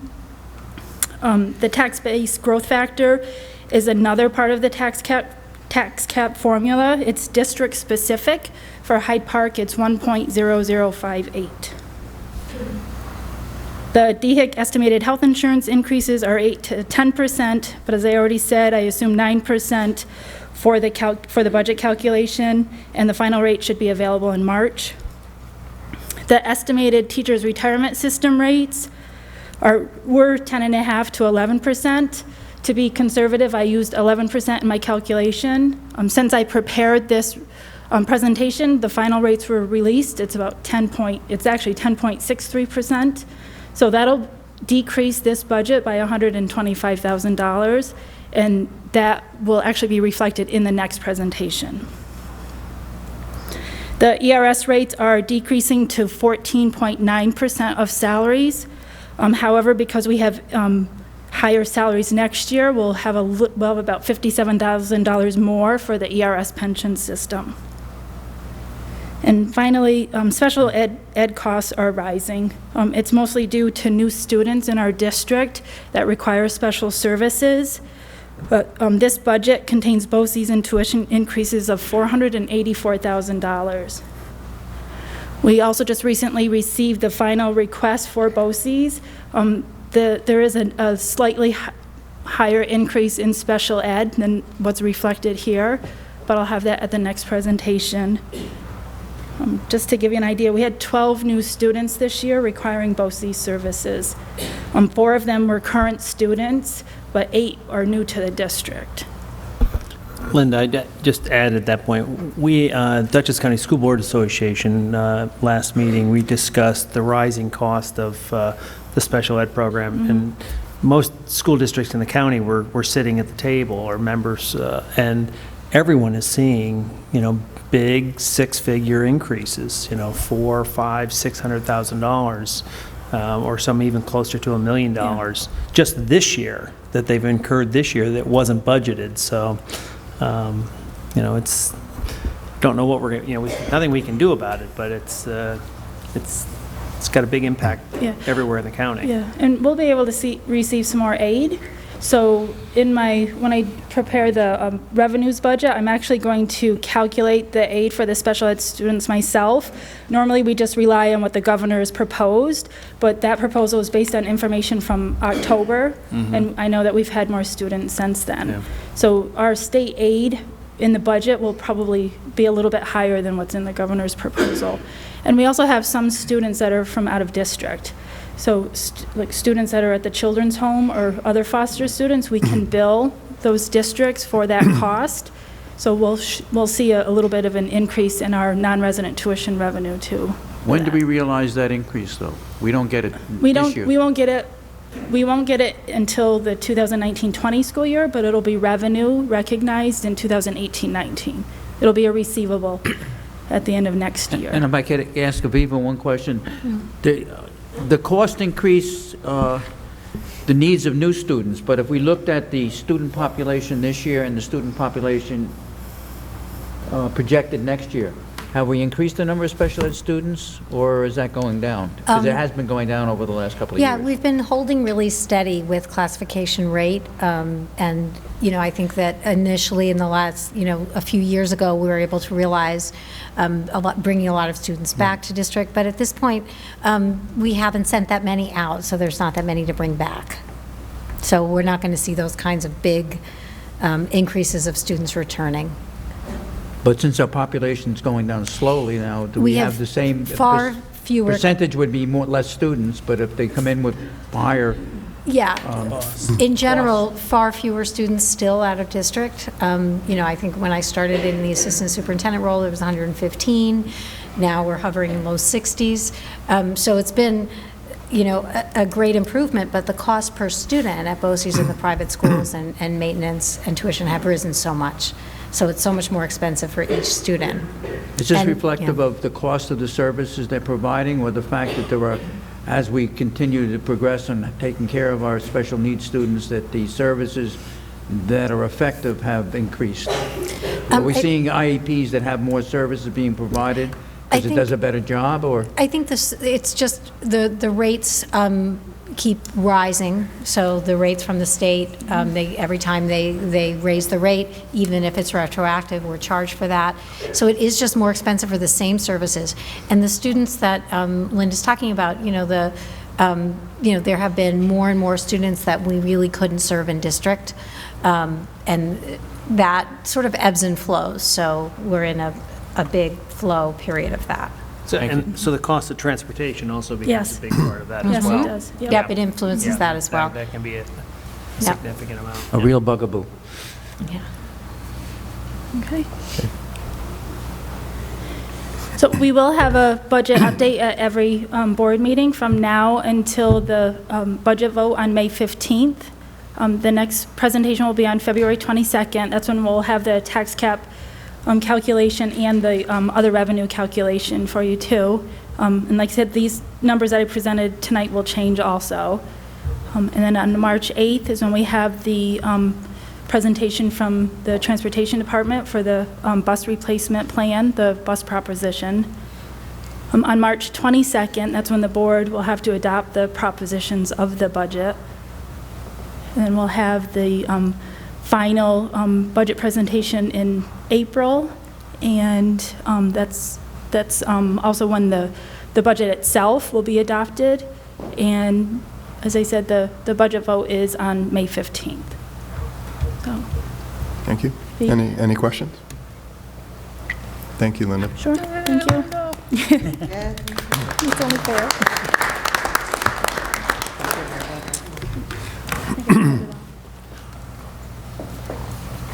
Okay. At this time, may I have a motion to enter public participation, please? So moved. Second. Any discussion on that? All in favor? Opposed? Thank you. If anybody would like to address the board, please come up to the mic. And could you state your name? Yeah, be happy. Oh, you don't have to state your name. It's all right. It's been a couple of years. I feel a little rusty at this. Good evening. Are you coming back in April? Because, I will come back in April. Okay. I want to be right at least once a year. Okay. My name is Nancy Molson, 19 Valley View Road. I have a few concerns about the district's decision recently to cancel Planned Parenthood's participation in the high school's health classes. My first concern is about the process behind the decision. In Board Policy 1420, complaints about curricula or instructional materials, there's a 5-step protocol to be followed. But in this particular instance, we didn't even make it to Step 2, which requires the submission of a formal written complaint to the building principal on a prescribed form. I'm curious as to why the administrators involved didn't insist on this. This parental complaint consisted of a phone call only. It wasn't put into writing. Yet with a single phone call, one parent who objected to Planned Parenthood's participation was able to bring to a screeching halt instructional content that had been in place for 7 years. It was a decision made so rapidly as to appear reflexive and hasty rather than thoughtful and informed. I wonder if the health teachers were even allowed to weigh in. That the process is being represented as an attempt to comply with district procedures for guest speakers seems a little disingenuous. They have, after all, been visiting classes in Hyde Park for 7 years, and I bet their visits are included in the class syllabus, which I presume is subject to approval by an administrator, which seems to satisfy the guest speaker notification requirement in Board Policy 4810. My second concern is that you have been pulled into a fight with Planned Parenthood that is being waged by local religious organizations, and you have, unwittingly, kowtowed to them. The fight against Planned Parenthood is, as its opponents readily acknowledge, a religious one. It should go without saying, religious beliefs should not drive instruction in a public school system. The anti-Planned Parenthood camp believes abstinence is the only choice for sex education and that birth control kills. Unfortunately, your action has no doubt delighted this group. I know some of you, and I believe you to be open-minded and forward-thinking, but what you have inadvertently done is align yourselves with a mentality that would return us smack dab to the middle of the 1950s. I don't want to ever go back there, and I certainly don't want my granddaughters who live in this district to suffer that fate either. There's also my concern you may not have much background knowledge about the Planned Parenthood organization. I have a statement from Planned Parenthood Mid-Hudson Valley that I've given to the district clerk that provides information about their sex education programs. In addition to that information, I'd like to mention that our highly qualified health teachers are capable of presenting the same instructional material, but the actual visits provide important familiarity with a community resource, one of the few health resources available to our low-income students. This familiarity aligns with New York State Standard Health Education Commencement Goal, Standard 3, that requires that students be able to demonstrate the ability to access community health services for self and others. My final concern is that the district administrators and you, the board, may not recognize the consequences of your actions in this matter for many of our students. If stopping the visits means that fewer of our students will be aware of one of the few community resources available for little or no cost, it could have a negative impact on the present or future well-being of some of them. Given the nature of Planned Parenthood services, this would disproportionately affect female students, which, while unintended, gives the appearance of a new policy that is sexist in outcome. And within that group, your action will affect low-income young women even more grievously. I believe you mean it when, as your first goal for Hyde Park graduates, you expect them to be, and I quote, responsible individuals who respect themselves and others through healthy lifestyles and positive community relationships, unquote. In that spirit, denying our young people information about a valuable medical resource is the wrong role for the district. Introducing them to community resources empowers them. And I'm sure you want no less for the precious young men and women in our town. Thank you. Thank you, Nancy. Would anybody else like to address the board? No, we got a lot. Hi, my name is Kate Cruz. I live at 35 Fuller Lane. I am a graduate of Roosevelt. I went to Hyde Park my entire grade school career, and I live in the district, and I have 2 young children who are going to go to this district, and hopefully to this school. And I would like to speak to the same point as Ms. Molzon. My job is to love my children and teach them the best that I can and keep them safe. And I'm working really hard at it, and I think I'm doing a pretty good job so far. And I really hope that when they get to high school, when they have questions about reproductive choice, when they have questions about sexuality and sexual education, that they can come to me. But if they can't, if they're afraid or don't want to, or they simply want the support of someone who might not be biased or might not judge them or be able to ground them, I want them to know that they have access to that resource and that they have the support of the district, so that even if they do trust and revere their health teachers or other teachers, that they can have access and they are aware of the access to information that can so significantly impact the outlook for their economic trajectory in this society. Thank you.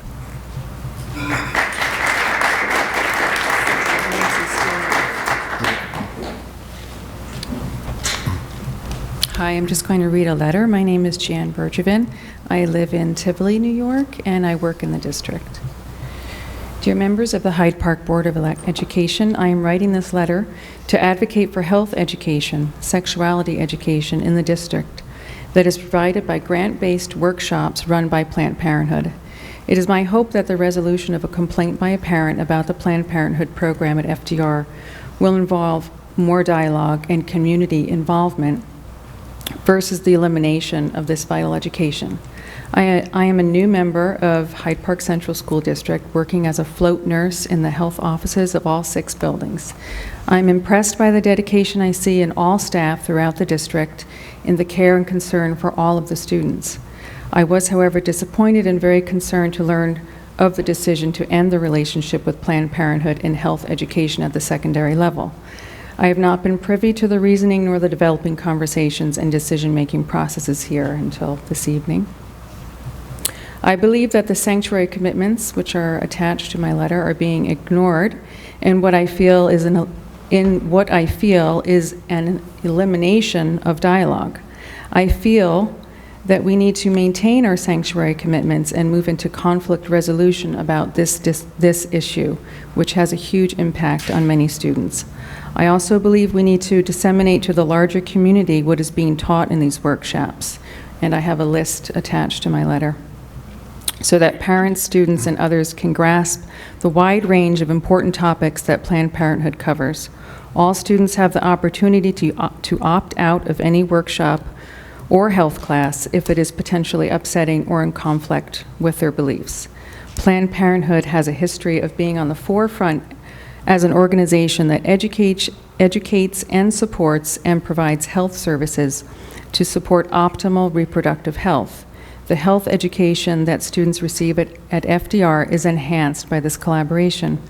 The issue of Planned Parenthood's role in providing abortion needs to be addressed in this letter. Sexuality education is a very difficult topic for many. Abortion is an even more difficult topic. These are complex issues indeed. Our young people are growing up in an ever more complicated society. Unfortunately, in general, our culture encourages us to be ashamed and afraid of our sexuality, to not respect our bodies, to misuse our sexuality, to ignore our health, to not take full responsibility, and to go it alone by not seeking out help and support. The goal of quality sex education is to amend all of this. It teaches body literacy and making healthy choices so that young people can be empowered in their lives. Quality sexual education can change a person's life, having a positive impact they will experience long into the future. We send the messages, you can be responsible for your life. We support you in becoming an adult. At FDR, we are focused on causing graduation to happen. Certainly well-informed, healthy, empowered students will be more likely to graduate and continue to grow and thrive after graduation. Planned Parenthood is a vital ingredient of that quality education, in spite of the fact that they do provide abortion, which, as I have said, is a very difficult topic, and it is not covered in the workshops. We are a diverse group with differences in many areas, but we all want what is best for our children. Elimination of the Planned Parenthood workshops will have a negative impact on our students because it will remove educational resources that they need in order to be strong, healthy, knowledgeable, empowered young people. I hope that we can come together, parents, educators, administrators, students, and all community members to collaboratively plan and implement all that is needed for our future graduates. They deserve this. Together, we can have an open dialogue and work towards providing the best quality sexual education program for our students. As a health practitioner, I consider it my duty to advocate for what I feel is best for young people's health and well-being. I appreciate the time and attention that you have granted me this evening in presenting my views, and I thank you for that and for the generosity of time and energy that you give to this community. Thank you.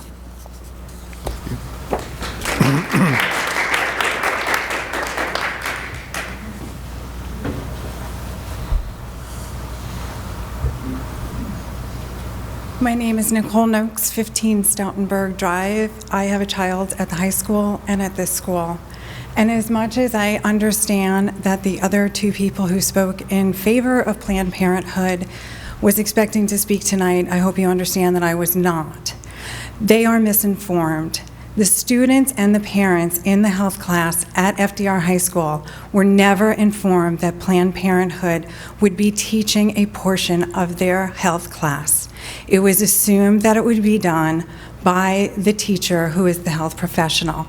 The question was not about what was raised in the program given by Planned Parenthood, and a portion of it was about abortion.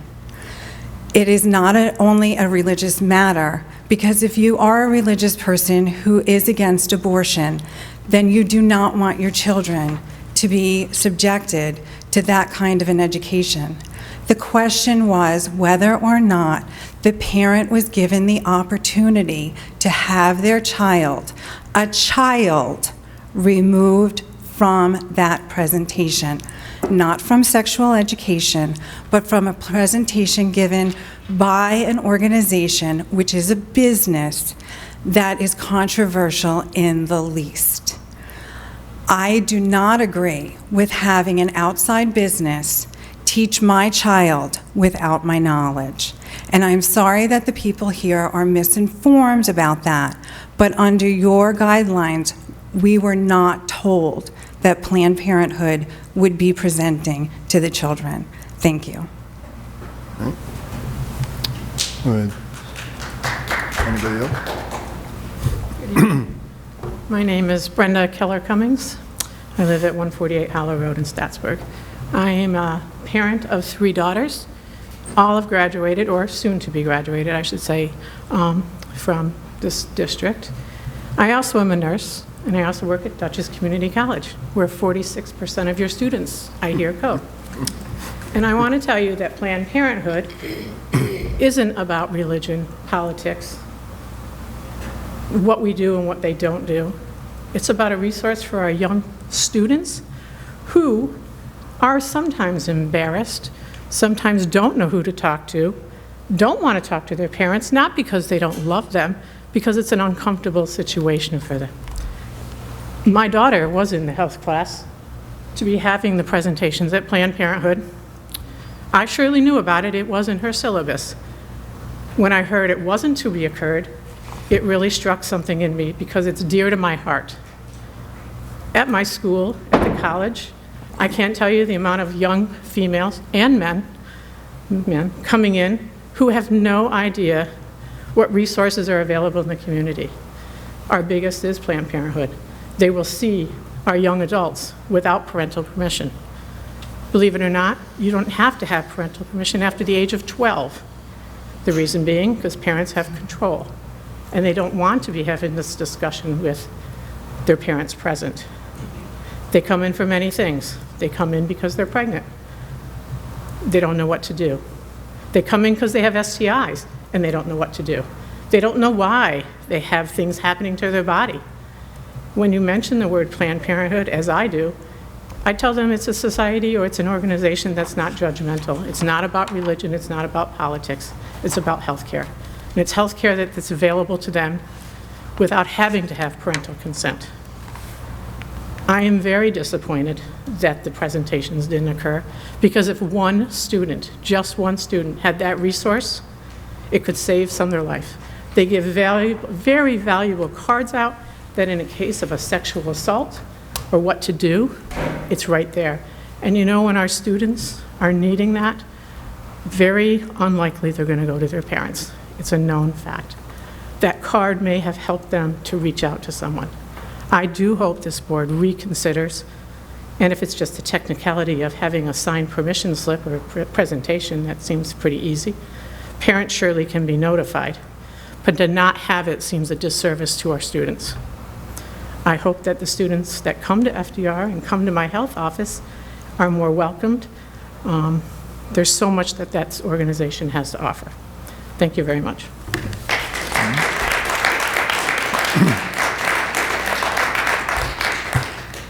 Would anybody else like to address the board? May I have a motion to exit public participation? So moved. Second. You on? Who was second? Mike. Thank you. Any discussion on that? All in favor? Opposed? Okay, we're back in general session. Anybody want to comment first? Do you want to comment first, or? I've already read our statement. It's still conversations. Okay, taking place. I'll take a crack at I think this is about the procedure. I don't, one way that I without giving you my opinion of Planned Parenthood or Right to Life or anything like that, it's just that I believe, me personally, that if our teachers are not capable of giving this information out, then we need to upgrade our professional development. I would not be opposed to having a sponsored event with Planned Parenthood or Right to Life either after school, where it's the child's or the parent's option to get this information. But I really think if our teachers aren't giving the right information, then we need to upgrade our program. That would be my problem. But I would not be opposed to having an after-school activity that would cover the same information. Anybody else have any? Well, again, I mean, this is one of those topics that it's difficult not to be your own opinion, or it is what we believe. I mean, I'll go on record in saying that I've always thought of Planned Parenthood as a good resource for people. It's but I recognize we have a process in which we have to follow, and guidelines were put in place. And if we haven't been doing it, I mean, when I first learned that it was happening, or that we had Planned Parenthood coming in, and nobody seemed to know, other than perhaps the teacher, that it was happening, it was a little shocking. My first thought is, how does that happen? How does that process happen? How does a principal of the building not be aware? And yeah, it can be buried, it can be somewhere in some document somewhere, but it's something that needs to be looked at and discussed and scrutinized. The first question, or for the first thing that we heard beyond that, is that we're capable of delivering all the information. We've got the professionals, our teachers are there, they've got what they need to be able to deliver the same information. As a resource out in the community, I think that we do need to expose our students to as many different resources we have, in career fairs. We have all these things where we try to introduce and try to expose our students to the community and what's going on around them, and I think we do need to continue, and this is one. How we do that exactly, to me, I think it's a process we've got to work through. We've got a process that we didn't follow, hadn't been followed, so we've got to stop, take a look at it, and see how we're going to go from here. I think there's going to be some discussion. I don't think it's, it may be the beginning of something better than what we had in the past. It just may be different. So I guess I'm not seeing this as, we have to decide whether it's in class or not. Yeah, and how that information can be presented. Right. Is there? Yeah. I think there's lots of ways it can be presented. I mean, this isn't a severing of a relationship with any organization. This is we have to think about how we're going to present this information to our students. It's not about not having the curriculum, if I'm correct. We're not discontinuing the curriculum in health class at all. But it is a little bit about procedure. If we don't have procedures, if procedures aren't followed, and who's going to be able to speak in our classes, we do have an issue. So it was an issue that needed to be addressed. I like the idea of bringing all kinds of community resources to our students in a variety of ways. I don't know what we can do. Maybe we do these job fairs. Maybe we can have health fairs. I mean, there's all kinds of ways that we can present an organization like Planned Parenthood and other organizations in our community that can help our students, other than just bringing them into a classroom. So this isn't about us making a decision about stopping that curriculum at all, because I for sure wouldn't be in favor of any of that, and it wouldn't even be up to me, right? New York State Ed has a curriculum. Yeah. I would lose my license if, when I found out the information that we were breaking a commissioner's regulation about notifying parents did not take place, I could technically lose my license for ignoring that knowledge. Yeah. So it is about process, and it is about following the regulations. It's black and white. This was not a questionable area. The process had to happen for parent notification. And with one-day notice, there was no time to do that. Right, there's no choice. That was the No only choice. choice that could be made at that And time. I think it's fair to say that it's not only this, we're reviewing everything Yeah. now, all visitors, all groups coming in. It's, you know, not just this one, it's across the board to relook at the whole procedure that we have. And I want to reiterate, it wasn't one parent. I feel terrible with the social media blaming this on one parent. So I just want to be clear, it wasn't one parent. The word, I'm sorry, the word was been used with a relationship, an ending a relationship that existed for 7 years. Well, based on the information I had, questions that were asked of me, questions I asked of other people, and information I got back, this was the most secretive 7-year relationship that's ever existed, and I've been on the board for 15 years. The administration here was unaware. The administration at the high school was unaware of this going on. The need to make a presentation or make public to the parents in the class because of the nature of the topic being discussed was never done. It's a violation of what was described as the necessary and needed process to bring a consulting group or a resource into any individual class. First questions that were asked was this to fill a gap we had in our educational capabilities of the school district? We were assured by the health teachers themselves that they were perfectly capable of teaching the entire curriculum as published by the state. That left us with very little to discuss the fact. Procedures to bring a consultant in were not being followed, were not known. The need was not established. We've gone beyond that to discuss topics that were brought here about making the district and the people in the district aware of resources that are out there. And we all agree that this is a good thing. I think what is consistent among us is that we don't believe the process that's being used is the proper resource or the proper way of presentation. With discussions that were first introduced today in discussion and will be going on for a while is the ability to bring in after school discussions on resources that are available and let the children and the parents that want to learn about these resources attend these meetings to learn about them. So what I'm hearing, or I have heard from the people speaking today, has nothing to do with the issue the board has dealt with and the conclusion they reached and the decision they made regarding it. We were dealing with a process that was not followed. We were dealing with insurances and controls that did not exist. I guess I would just, the last thing I would say is I would encourage everyone who's an advocate for this to happen to look at finding a way to be a part of the solution and look for how do we go forward? How do we continue so that our young people have and understand and recognize Planned Parenthood as a resource, as well as others. I mean, there's certainly a lot of other organizations.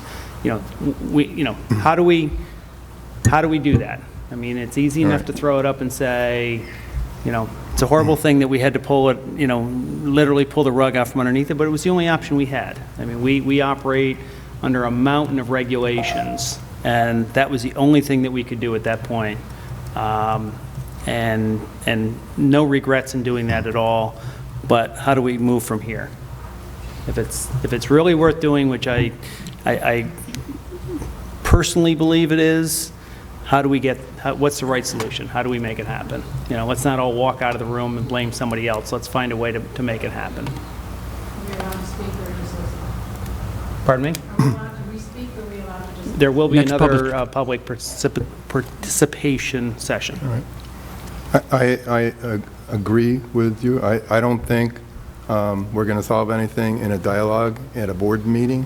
But But if we do something, we should include all factors, community members, board members, and those interested. And if we truly want to tackle this, then we have to set a date as to when we're going to say what we're going to do for the next year. I don't see this as a ongoing, forever discussion that never reaches an end. So we get a group together, set a date for a report from that group, and I think all of us up here are open to hear whatever anybody has to say, and but we have to do something. If we don't, it'll just linger if we don't set a goal. So That's be resolved. I would like to say, I would like to have something, maybe the beginnings of a committee and a date to meet and to come to some conclusion by the end of the school year. How's that? Yeah. Okay? Yeah. I just think we need to hear a little more time. It's obvious one side has come very out today. That's what I said. We have not heard the other side come out yet, so. Well, but I don't think, it's not a one side or the other kind of thing. No, I mean, it I think. isn't. It's not, but it will be. How do we handle these things? Yeah, it's how we absolutely. handle these things. It has nothing to do with What it what is. the context Yes, is. absolutely. It's really a matter of working the process through so that it can be done, it can be repeated, and it can be managed throughout the district. And whether we're talking about Planned Parenthood or whether we're talking about XYZ, we've got to have a process to be able to handle it, how we do it. I mean, there's a process in place now. It may be, it's got some rigidity to it that it needs, but maybe there's something that can be done to make it work better for us. I guess that's my thought. Some alternative. We've got to be creative. All right, how about if we, the board and administration, think about how we could do this and come back in the next meeting? Can we do it by the next meeting? As to what we're going to do, a plan? I mean, I want these people to know that we're going to do something. Oh, well, yeah, we're absolutely working on it right now. Okay.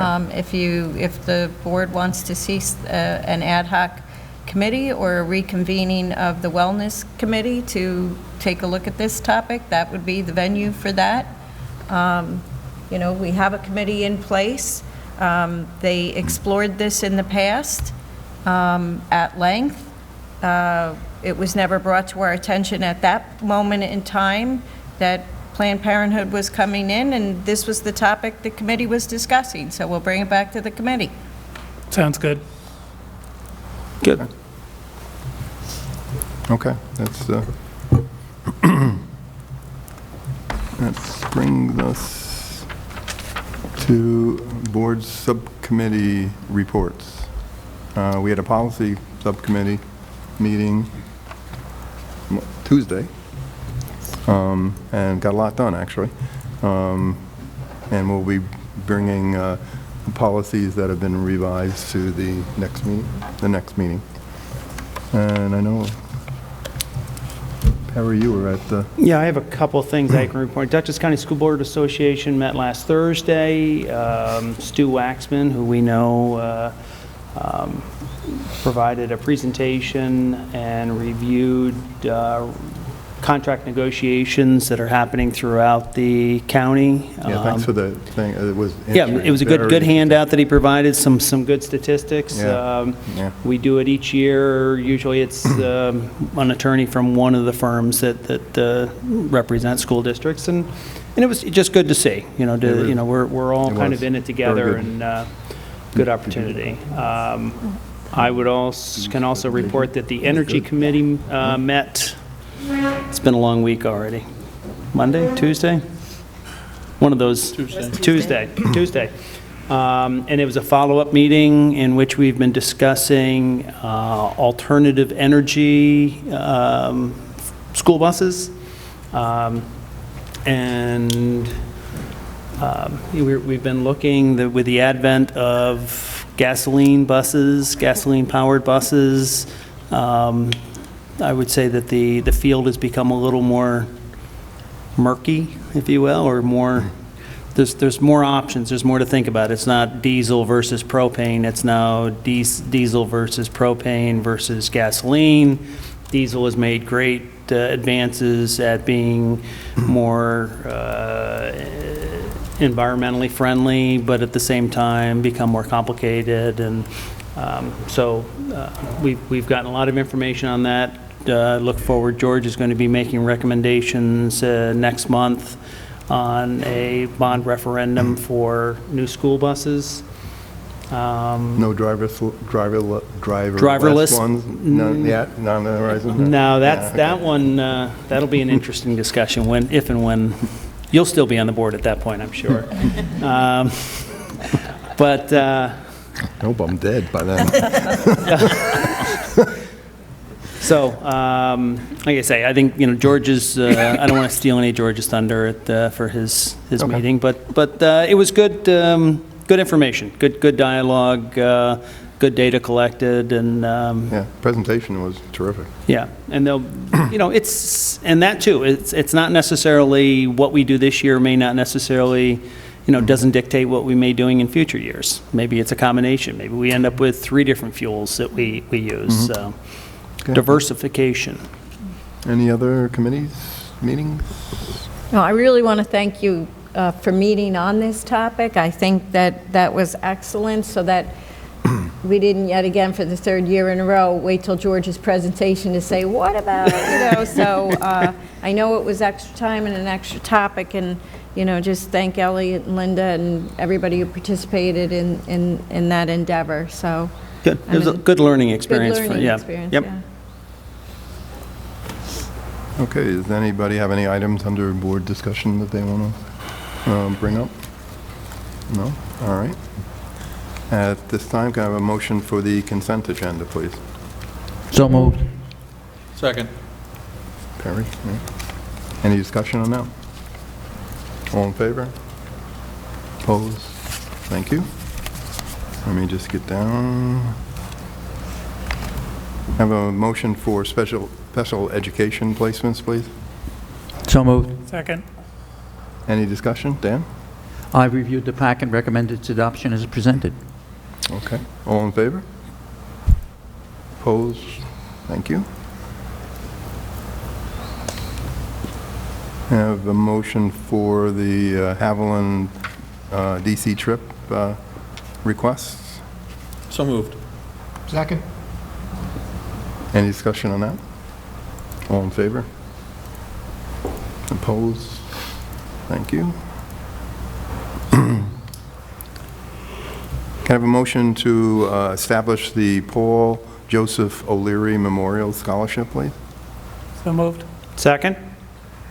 Any discussion? Yeah, I would like to, on behalf of the district, extend our condolences to the O'Leary family and their children, Aileen Rohr specifically. Mr. O'Leary was a guidance counselor in this district for many, many, many years, and up until his retirement. So it was a long time, 38 years. Yeah. So our deepest condolences and our gratitude for setting up this scholarship. All in favor? Opposed? Thank you. May I have a motion to approve fee schedule for election inspectors, please? So moved. Second. Got that? Any discussion on that? All in favor? Opposed? Thank you. That's what everybody needs. Can I have a motion for the postage meter lease renewal So for the moved. middle school? Second. Any discussion on that? Why do we need one? Yeah, okay. No. All in favor? Opposed? Thank you. Now, We're back. May I have a motion to enter public participation, please? So moved. Second. Any discussion there? All in favor? Opposed? This time, if anyone would like to come up to the mic. Bobby? Hi, Bobby Goodman. I just want to go over some of the pride Address. stuff before we... Address. Hyde Park. Before any Okay. other discussions. So I have, I want to recognize our math teacher and coach, Mr. Howling. He was voted a top 40 under 40. And we for the nominated you, I can't believe I forgot. Yeah, Dutchess County Regional Chamber of Commerce. How did we miss that one? I don't know. I want to recognize the FDR gymnastics team. They had a undefeated season this year, 9 wins. They're hosting sectionals on Tuesday night. Hosting sectionals on Tuesday. Let's see. Then we had the boys swim team. So sectional qualifiers, Rhett Burns for the 200 free and the 100 back. Robert Reining for the 200 free. I hope I'm saying these right. And the 100 fly. Jack Cimarelli for the 200 IM and the 100 back. Kush Patel for the 100 fly and the 100 back. Daniel Berger for the 200 IM and the 100 breast, and Logan Ritter for the 100 fly. Then I just lost it. We had state qualifiers, Rhett Burns, Robert Reining, Jack Cimarelli, and a medley team of Burns, Reining, Cimarelli, and Berger. The HMS girls cheerleading finished first at the Monroe Woodbury, and the girls basketball final is over. They won 68-64 against Washingtonville today. Today. Ooh. Cool. Yeah, thanks. Thanks, Bobby. And I know that, thank you very much, Bobby, and I know that Tom is going to provide Leah with an end-of-the-season wrap-up, too. So, great, but thank you for that up to the minute. Would anybody else like to address the board? Hello, I'm Jennifer Morris. I am a teacher at FDR High School and a parent of 3 daughters in the district. I'd like to just go back briefly and revisit the Planned Parenthood thing, because I want to make sure that people don't think this was a secretive relationship. It was absolutely not. I know for a fact that procedures were followed the first time that it was set up through speaking to the health teacher that did the initial setup. She did follow the building procedures. It was approved by Barb Marine. It may not have been approved annually, and that is something that needs to be remedied. But I sincerely hope that this is a procedural issue and nothing more, because as the parent of 3 daughters, I value greatly the community relationships that we have. I think Planned Parenthood is a valuable resource. I think having them come in and speak to the classes is very different from our very capable teachers who will also present the curriculum. But I think having them come in and speak has a different impact, and I think it's a worthy impact. And I really hope that when these procedures are followed, because our health teacher is currently following those procedures and hoping to reestablish this relationship, I hope that this gets approved, and I hope that they are welcomed back into the classroom. Thank you.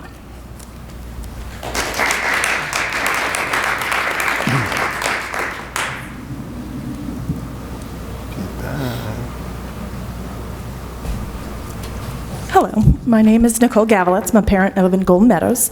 I have one at North Park and one at Haviland. I'm also an employee. I did want to speak to North Park and our new leader and how our transition has been seamless.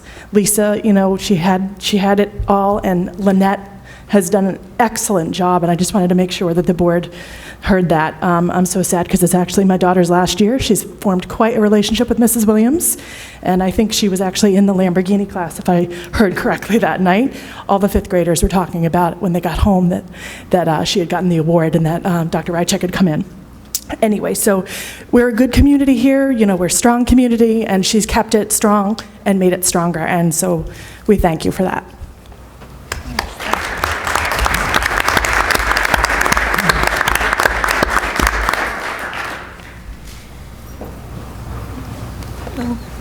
Hi, I'm Ann Feeney. I'm a resident of the district. I had 3 daughters graduate from FDR, and I'm also a teacher at FDR.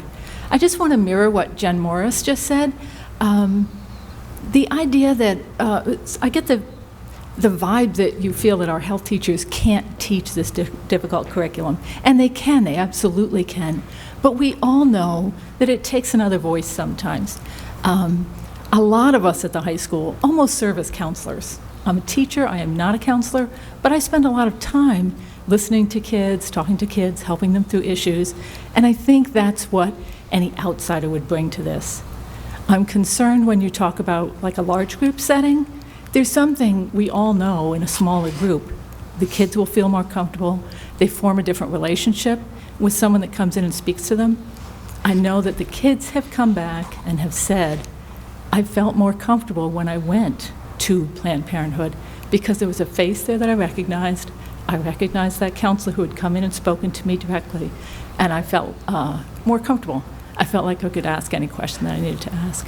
So I think that's an important point. I understand this was a procedural thing. Absolutely, we had to shut this down right now.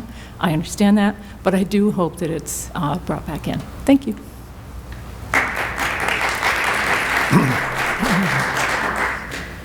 I'm back. Brenda Cummings. I surely understand procedures. Excuse me? Sure. Procedures have to be followed. It's obvious that it wasn't followed in some way. It was in the syllabus. Whether that's parental notification, it doesn't really matter to me. I think what's more important is that it is continued conversation. An ad hoc committee, I think, sounds wonderful. I would like to see from that ad hoc committee a polling of other schools in the district as to how their health education is handled in their classrooms, including Planned Parenthood being presenters. If the community is allowed to volunteer to serve on that committee, I think it should be open. I, for one, would be very willing to do that.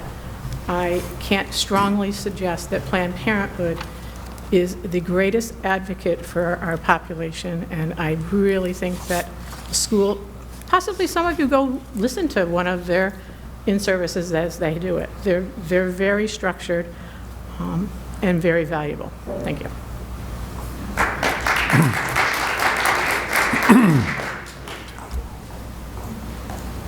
Ms. Falzone? Back, Nancy Molson. Clearly, I have to work on my communication skills because I don't think I made the point that I wanted. One thing I did want to do, however, is welcome Mrs. Williams. I've taught in this district for 30 years. I'm retired now, and the word on the street is that everybody loves you, that you're doing a wonderful job here. So since my granddaughters will be coming to this school, I'm particularly pleased by that. Mr. Heater, obviously you heard me say that our health teachers were not capable of presenting the material. Now, did anybody else here hear that? If they did, I apologize. I fall on my sword to those health teachers. I know you're not supposed to interact with me, so you can say it afterwards, but they are certainly capable. They're bountifully qualified. The point is, they can't also be a counselor or a community organization, and it behooves us to introduce these kids to community organizations that can help them to continue to be healthy individuals. And Planned Parenthood has that ability. Also, Planned Parenthood does not discuss abortion during its presentations. Does it provide abortions? Yes, it does, and I'm proud of it. I serve as an escort on abortion days for Planned Parenthood in Poughkeepsie.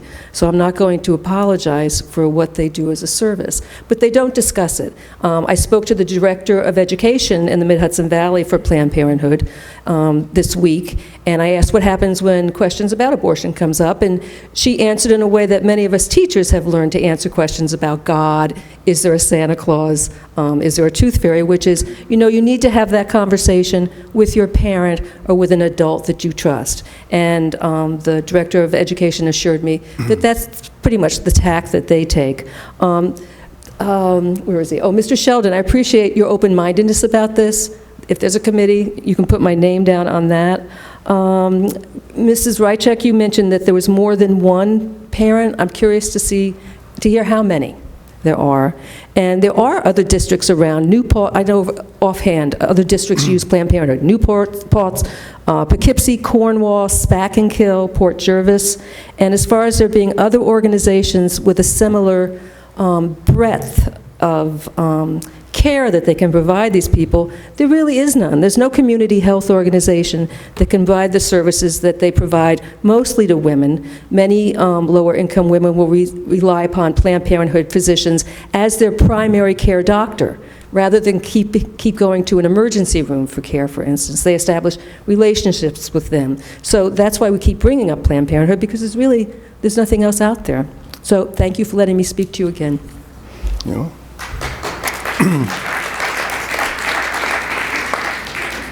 Anybody else?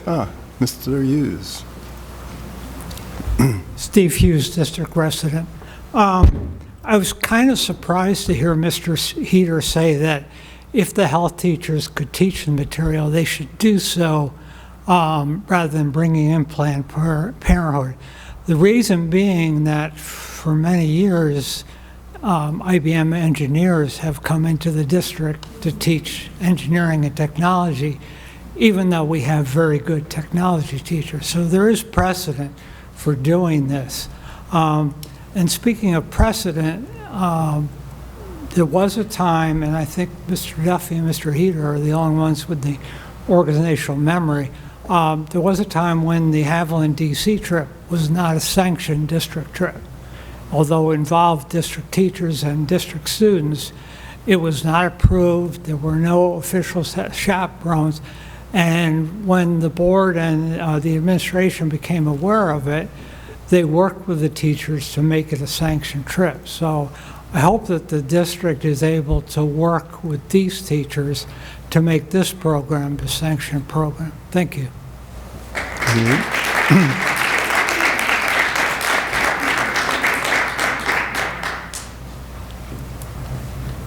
I would just like to reiterate, when IBM comes in with their engineers, parents are told. When Mr. Albert comes to our 4th grade, and he is fantastic, a letter is sent home and we sign it. When students go on the Haviland field trip, which is optional, to DC, it's the parents' decision whether or not they will have their child attend that field trip or not. However, as Mr. Duffy said, this was the best kept secret in Hyde Park schools. It was not on the syllabus. It was not mentioned to the students ahead of time, and it was not mentioned to the parents. And again, that communication portion is what is missing. Whether you agree with what Planned Parenthood does or not, as a parent, it is your right and your responsibility to make that choice for your child. All of the health care that is given through Planned Parenthood is accessible to children under the Universal Health Care Act.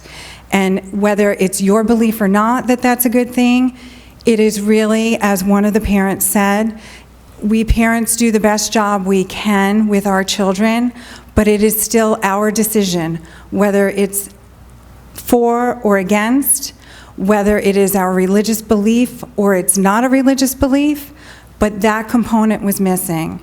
And if you do decide to bring Planned Parenthood in, there certainly should be a permission slip and an opt-out portion. We can opt out our children from standardized tests, but not from an outside organization teaching our children when we have capable teachers to do it.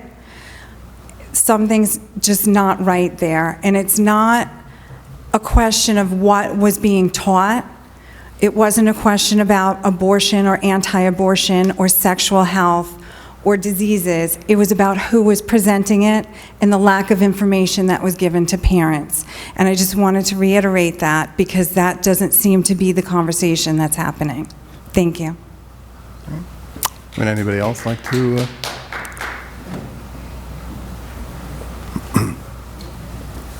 Hi again, Kate Cruz. I'd like to share a little bit of context from my own experience in health education class at Roosevelt. What I'm going to share does not mean to diminish at all the tremendous set of educators that are currently in this district and that have worked for this district for many years. But the way that contraceptive information was shared with my class when I was in high school was that the instructor, my teacher, my health teacher who was employed by the district said, now here's a bunch of information that I don't want to share with you. I don't believe in it. I think it's wrong, but I'm required to tell you about it. And what followed was a very, very lackluster, confusing sexual education class.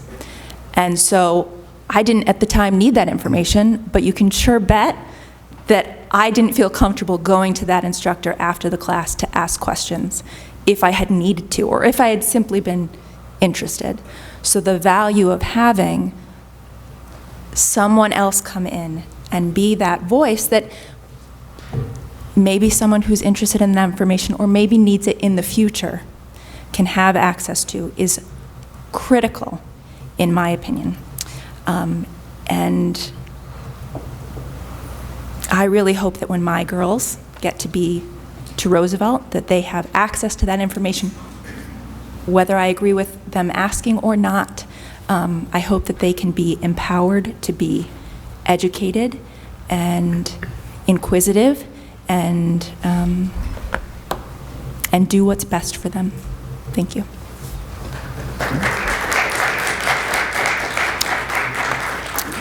Would anybody else like to address the board? Need to make these taller. Alex Morfit, 26 Quaker Hill Drive, Hyde Park. 2 girls that go here.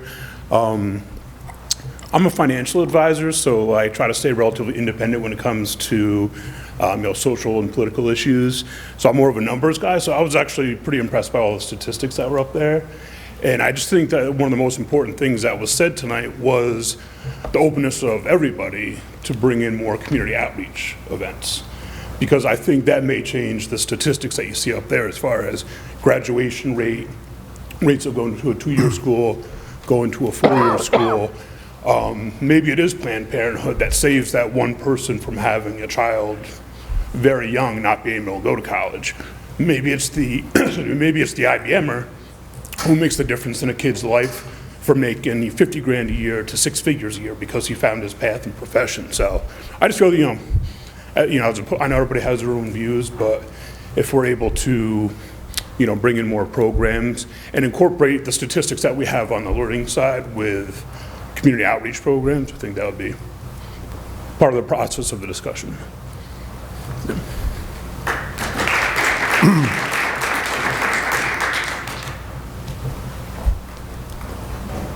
Hi, Kim Woods. Been in Hyde Park all of my life.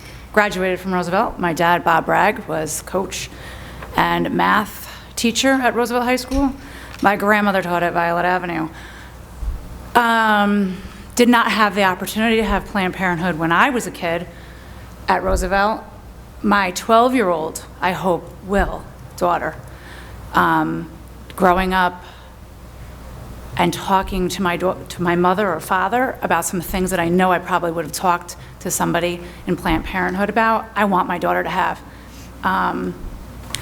The talking and discussion and hearing the other side about getting signatures, I can understand that, but I don't want that service taken away from my daughter because of protocol. So I hope this gets fixed.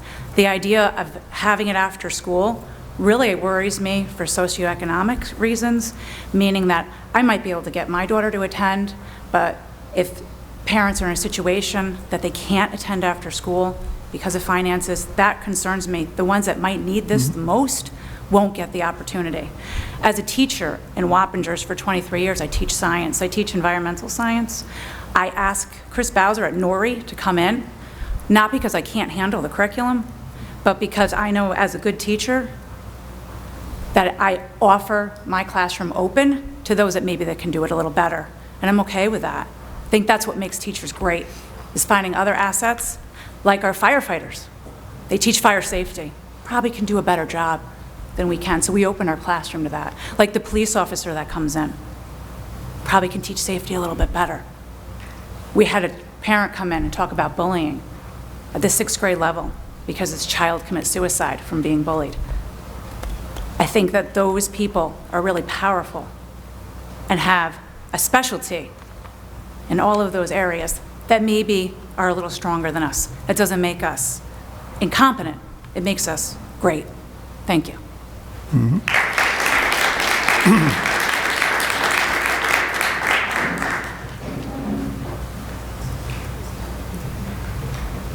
Hi, Abby Cummings. I'm a senior at FDR, and then we've heard a lot of parents come up and talk and a lot of different health instructors and different things, but we haven't heard a student perspective.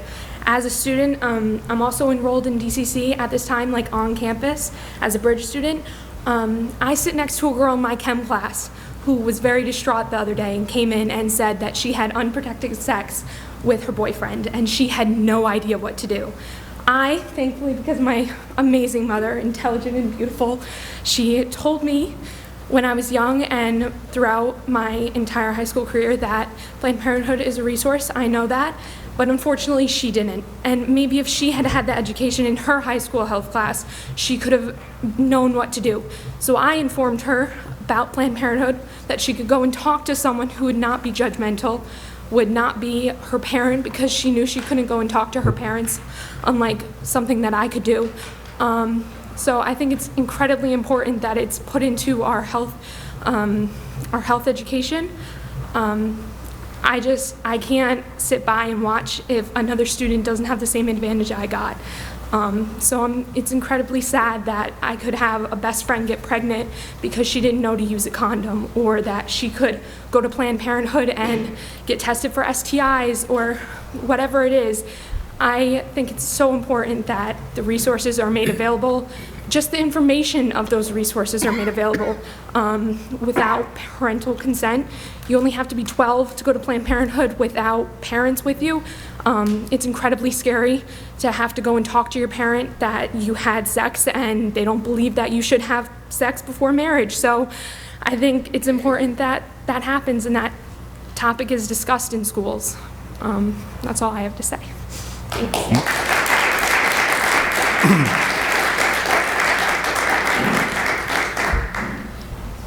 Anyone else? May I have a motion to close public participation, please? So moved. Second. Any discussion on that? All in favor? Opposed? Okay, I guess I get to talk first. One second. 1 second. 1 second. I'm ruled Wow, she by shut the Doug clerk. down. I can't. Look at that. Okay. Process, Doug, Go now? process. Okay, good. I think I did say what you said I said, but I probably didn't actually mean it. What I'm saying is if either could give the same information, and I understand sometimes your mentors made a very good point, very impressive, by the way. However, the person who opts out of that period, that kid doesn't get that education. We're in the education business. And if only one kid misses out on the education that they rightly deserve, then we're not doing our job, in my opinion. That's all I'm going to say. Anybody else have anything? If I understood what you said, Doug, I'm greatly in disagreement with it. We have health teachers that emphatically have identified the fact that they are capable of teaching the entire course as required by the state. That's what I just said. I said if they both can do it, then the person who opts out of the Planned Parenthood thing is not getting that education. But that person wouldn't be opting out if it was being taught by a teacher. That is correct. They would be getting that. So I didn't understand what you were saying. Okay. All right. So I'm glad you guys are in agreement. Yeah. And I think that, That's unusual. In 15 years, we found something we agreed on? No. Obviously, we need to get together to resolve this, to get to a point where we can do But I would what's ask right my for the opinion. community. Yeah, so no doubt about it. We've got to push forward and figure out what the process is. So thank you to everyone. I think that those are some great comments, and maybe that's more of what we need to hear as we move forward. I just wish we could have this passion about everything that goes on in Hyde I think Park. we'll have more passion in the next meeting. So I'm just saying, we have one side today. The other side will rise up, no matter what we say. Planned Parenthood, this whole thing is controversial. And we will disrupt our education. I'm going to say this, and you guys can disagree, because the protests are going all over the place. And you said your children will not receive this. You said your children will not. Didn't you just talking to your children about it? I mean, this is a parent choice that we have to observe. Parents are the main people. The process We will serve provide the that. parents. in this community. The process will Teachers serve the provide. parents. Yeah. So we have to work on a better relationship right there, and that's what's going to be the key point. Yeah, we have to have a process that meets the regulation and does the best thing for our students. And And I just don't to know what let that you is at know, this point. majority, well, I would say what, 8 out of 10? Are there only 2 in the county Yeah, we- that actually have Planned Parenthood in the schools? Yeah, part of our initial reach out, I mean, obviously, we've been looking at this, and John Jay, Ketchum, Arlington, Red Hook, Rhinebeck, Dover, Pauling, Pine Plains, all reported that they don't have Planned Parenthood, and it wasn't to get a tally. Speck and Kills did say, yes, it was, we wanted to see, in addition to what we are required by the Commissioner's regulation to do on parent notification, we've just assumed maybe some other districts had encountered this and wanted to find out what was going on in the county. But except for Speck and Kill, none of the others that we could get in touch with in this short amount of time. Again, you know, there are plenty of districts that do, but just our initial reach out didn't prove to be too fruitful as of yet, but we'll continue to look. But again, minimally, we have to follow the Commissioner's regulations. I'd like to just respond to you. We don't just serve the parents, we serve the students in our community, and we're regulated by New York State Ed in curriculum. Am I right? Yeah. So it's not just about what the parents want, it's about what we're obligated to give our students. Right, but we do have to take parents' consideration into play.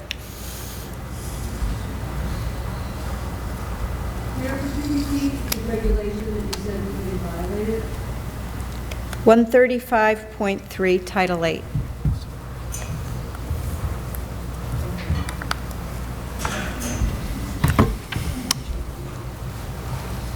Okay.